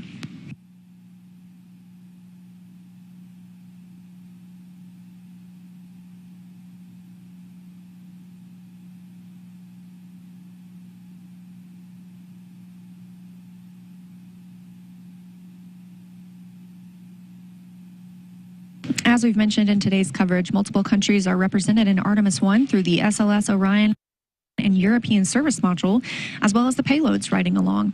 While NASA is leading the Artemis missions, international partnerships will play a key role in achieving a sustainable presence on the moon while preparing to send humans to Mars. In 2021, over a dozen countries signed the Artemis Accords, which will establish a common set of principles to govern the civil exploration and use of outer space. The Artemis Accords will create a safe, transparent environment that facilitates exploration, science, and commercial activities for all of humanity. This cooperation not only furthers space exploration, but also enhances peaceful relationships between countries on Earth.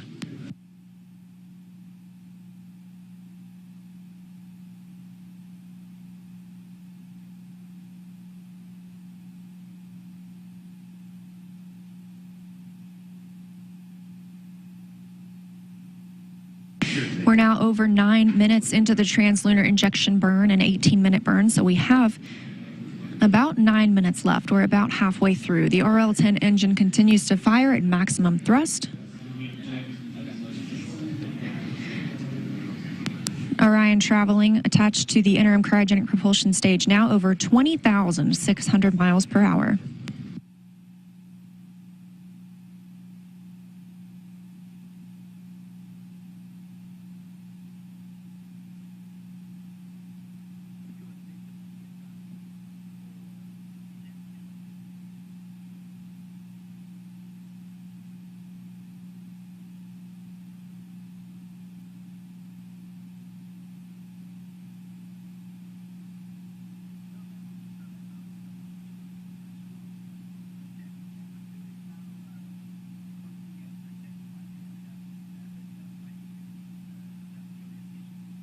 It's been 1 hour and 37 minutes since we launched today. Again, that was 1:47 a.m. Eastern Time from Kennedy Space Center. Orion is still attached to the interim cryogenic propulsion stage. This is the last burn for the interim cryogenic propulsion stage while attached to Orion. It will also have a disposal burn later on.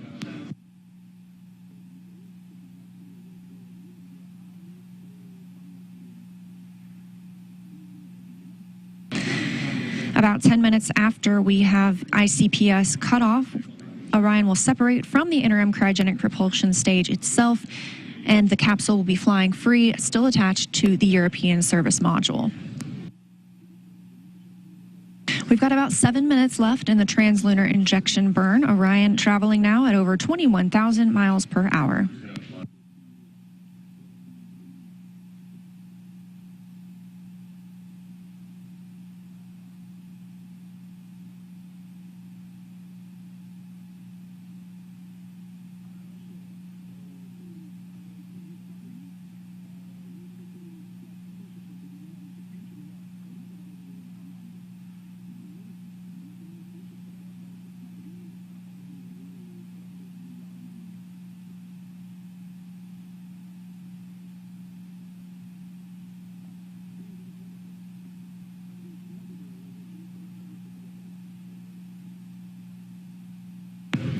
The RL-10 engine continues to fire on the interim cryogenic propulsion stage, powering the translunar injection burn. This is the second firing of the ICPS today. The first we saw was the perigee raise maneuver, which lifted the lowest point of Orion's orbit around the Earth and put it in the proper positioning for this burn. This is the burn that commits us to the moon.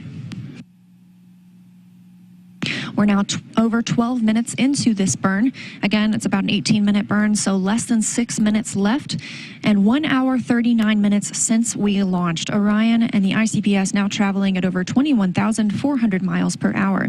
And as I promised, we continue to grow closer to the moon, now 249,000 miles away.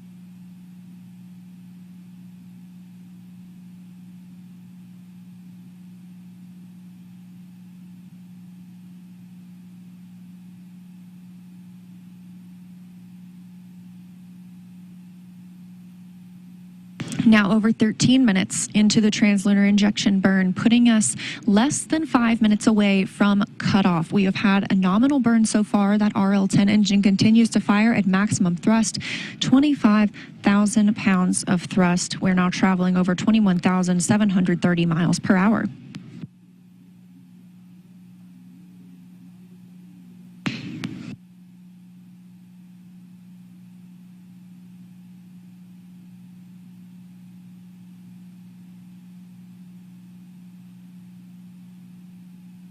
And we've just heard the call for priority 1, meaning we have reached the point at which we could return at lunar return or similar speeds, testing the heat shield as required ahead of flight for Artemis 2. Now over 14 minutes into the translunar injection burn, less than 4 minutes until cutoff, traveling now at over 21,900 miles per hour.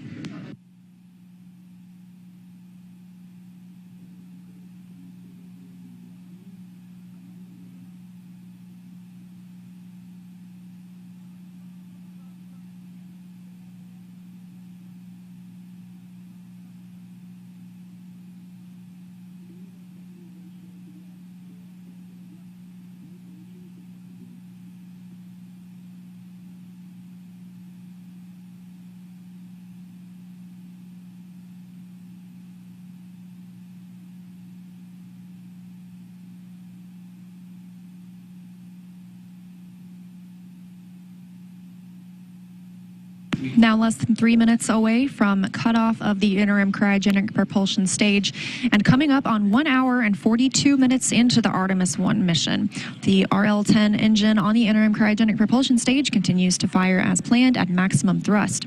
Again, this is about an 18-minute burn. That's about twice as long as the ride to orbit today, so that just shows how much power we need to break free from the pull of Earth and take us to the moon.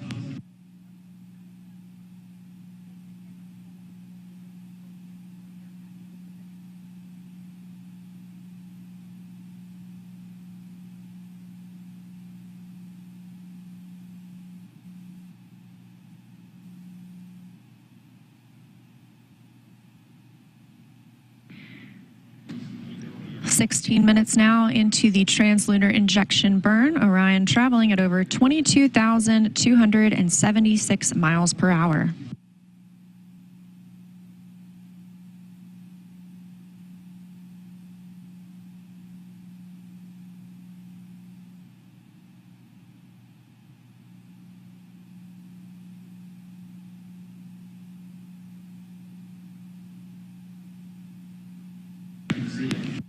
About a minute and a half now until cutoff of the interim cryogenic propulsion stage. Again, this being an 18-minute burn. We are now 248,280 miles away from the moon and continuing to grow closer, 605 miles away from Earth, and continuing to increase that distance.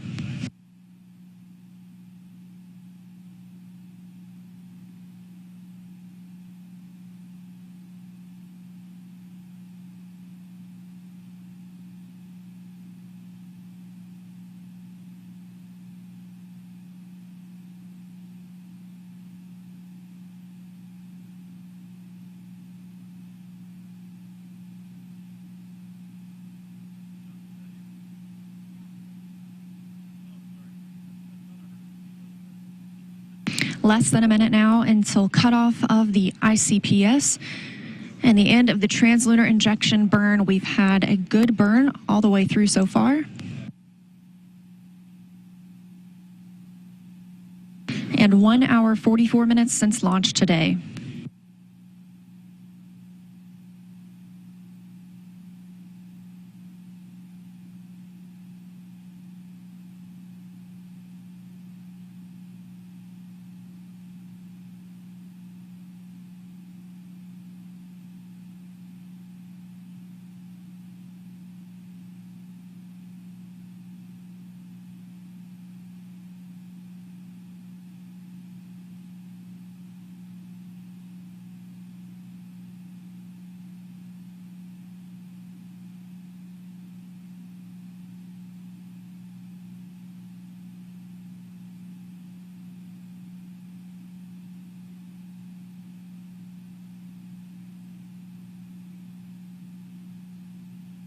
And we have cutoff of the interim cryogenic propulsion stage, which has committed Orion to the translunar conjunction. The spacecraft is moon bound.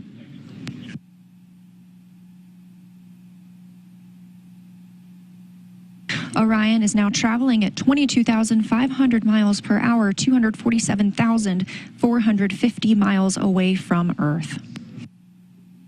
Now that the interim cryogenic propulsion stage has completed its translunar injection burn, it is no longer needed to propel us to the moon. It's done its job, and it will separate from Orion. After it separates, those 10 CubeSats we discussed will be deployed from the Orion stage adapter, which is below the service module and above the ICPS. Each payload will be ejected with a spring mechanism from dispensers installed on the Orion stage adapter.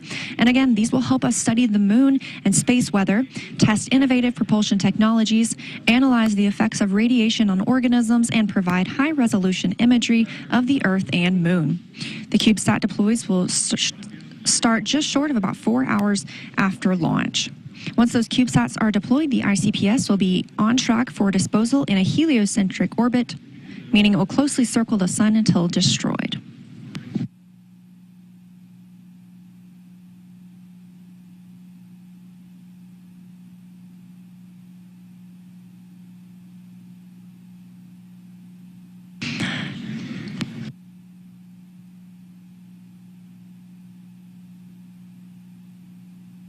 The next change we'll see is for the ICPS to separate from Orion and the service module. Those will continue flying free on their journey toward the moon.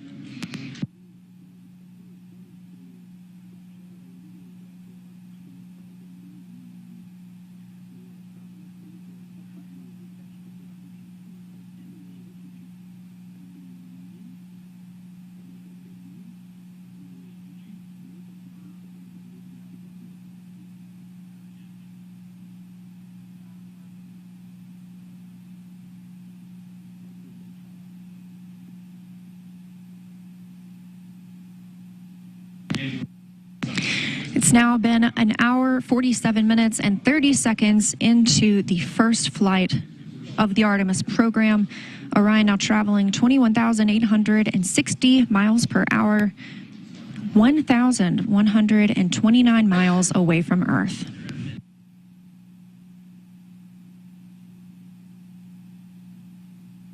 That stage separation from the interim cryogenic propulsion stage, again, should be about 10 minutes after the translunar injection burn is complete, so approximately 7 minutes from now. Shortly after ICPS separation, Orion's service module will fire its auxiliary thrusters to move the spacecraft a safe distance away from the expended stage. Orion continues on an outbound path to the moon, and the Orion stage adapter attached to the interim cryogenic propulsion stage will deliver several small payloads over several deployments.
We're now over 1 hour, 51 minutes since launch today from the Kennedy Space Center in Florida. Orion is traveling attached to the interim cryogenic propulsion stage, but not for much longer. We look for that separation to happen in about 5 minutes. At that point, Orion will still be flying attached to the service module, and in this animation, you can see the service module directly below the capsule. Those solar array wings are deployed.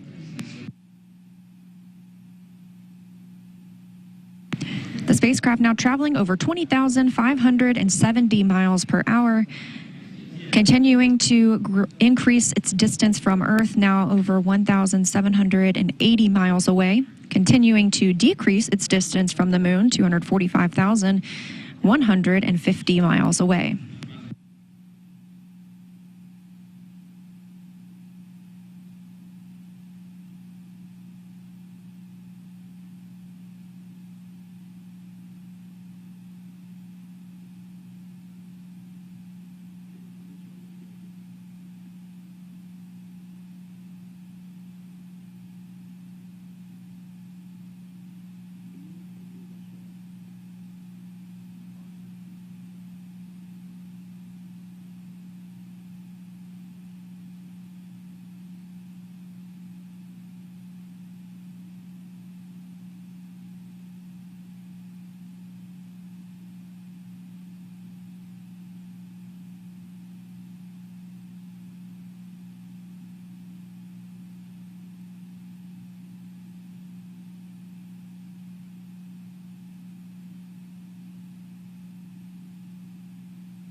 Hearing confirmation from teams here in Mission Control Houston that the solar arrays are in their proper configuration for interim cryogenic propulsion stage separation.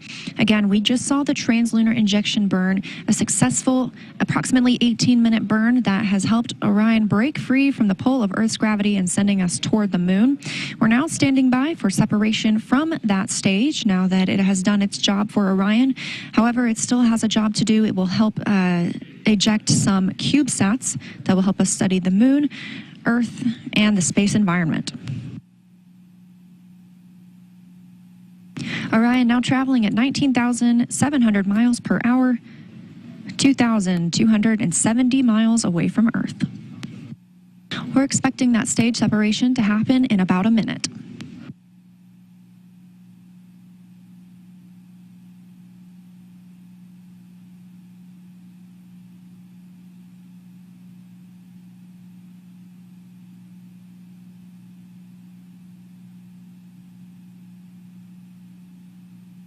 As you can see, we have confirmation of interim cryogenic propulsion stage from Orion.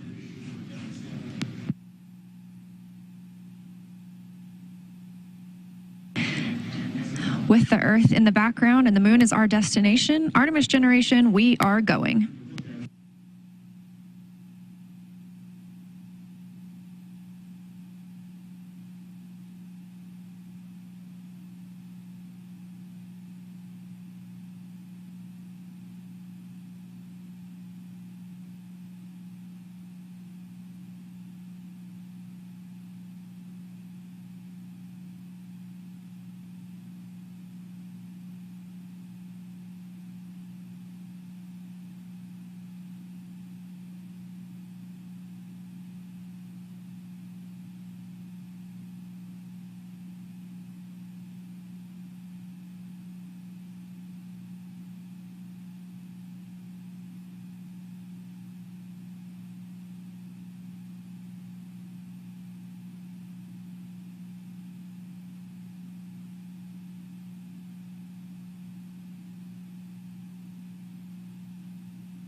It's been 1 hour, 57 minutes, and 40 seconds since Orion launched atop the SLS from Kennedy Space Center in Florida at 1:47 a.m. Eastern Time. After a smooth ride to orbit, a perigee raise maneuver, and a translunar injection burn conducted by the interim cryogenic propulsion stage, Orion is now flying free, attached to the European Service Module and on its journey to the moon. That might be the end of today's broadcast, but the Artemis 1 mission has only just begun. We'll continue live coverage for major milestones, including the outbound powered flyby and other major burns. But when we're not live, you can check out blogs.nasa.gov/Artemis and the NASA newsletter for updates on the spacecraft. We're also excited to introduce Artemis All Access. It's a short video product that will provide updates about mission accomplishments with a look at what's to come, as well as inside looks and explainers about the mission. And if you want to stay updated on mission activities and how to watch splashdown, you can still register as an online mission participant with NASA's virtual guest program to stay informed as the mission progresses. Virtual mission participants for Artemis 1 will receive curated resource and mission activities straight to their inbox. You can register at go.nasa.gov/virtualartemis1. That's a Roman numeral 1 as part of the URL. Don't forget, you can also learn about the mission on NASA and Artemis social media accounts. We'll be holding a post-launch news conference at Kennedy Space Center at 5 a.m. Eastern Time, 4 a.m. Central Time, and you can watch live at nasa.gov/live. We'll also be back on the air later today for the first orbital trajectory correction burn at 9 a.m. Eastern Time, and again at 10:45 a.m. Eastern to get a look at the first images coming down from Orion. Thank you for joining us today for our coverage of the Artemis 1 mission. We leave you now with a rendition of our national anthem performed by Josh Groban and jazz pianist Herbie Hancock, followed by a look back on today's historic liftoff as we look toward every milestone in this mission. Artemis generation, we are going.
sound suppressor water now flowing 15. under the ML.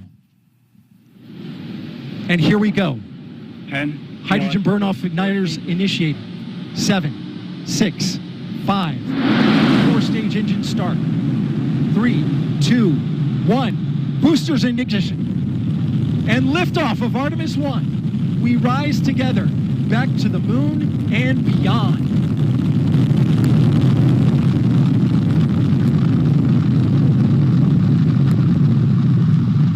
All 4 RS-25 engines on the core stage and 2 solid rocket boosters now propelling the vehicle at 128 miles per hour.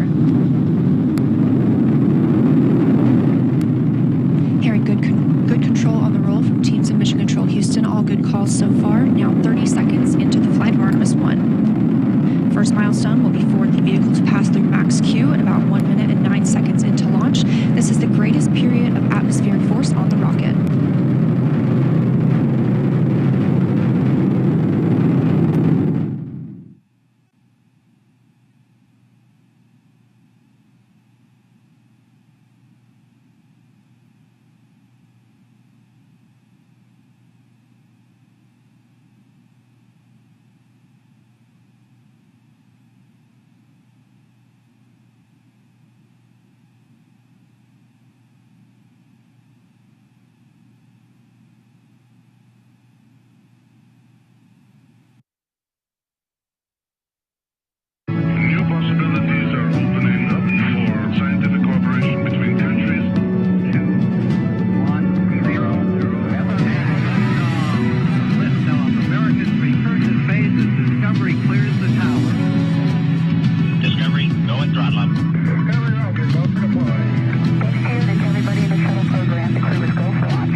Morning or afternoon, depending on where you're joining us from. It's Monday, November 8th, here at SpaceX headquarters in Hawthorne, California.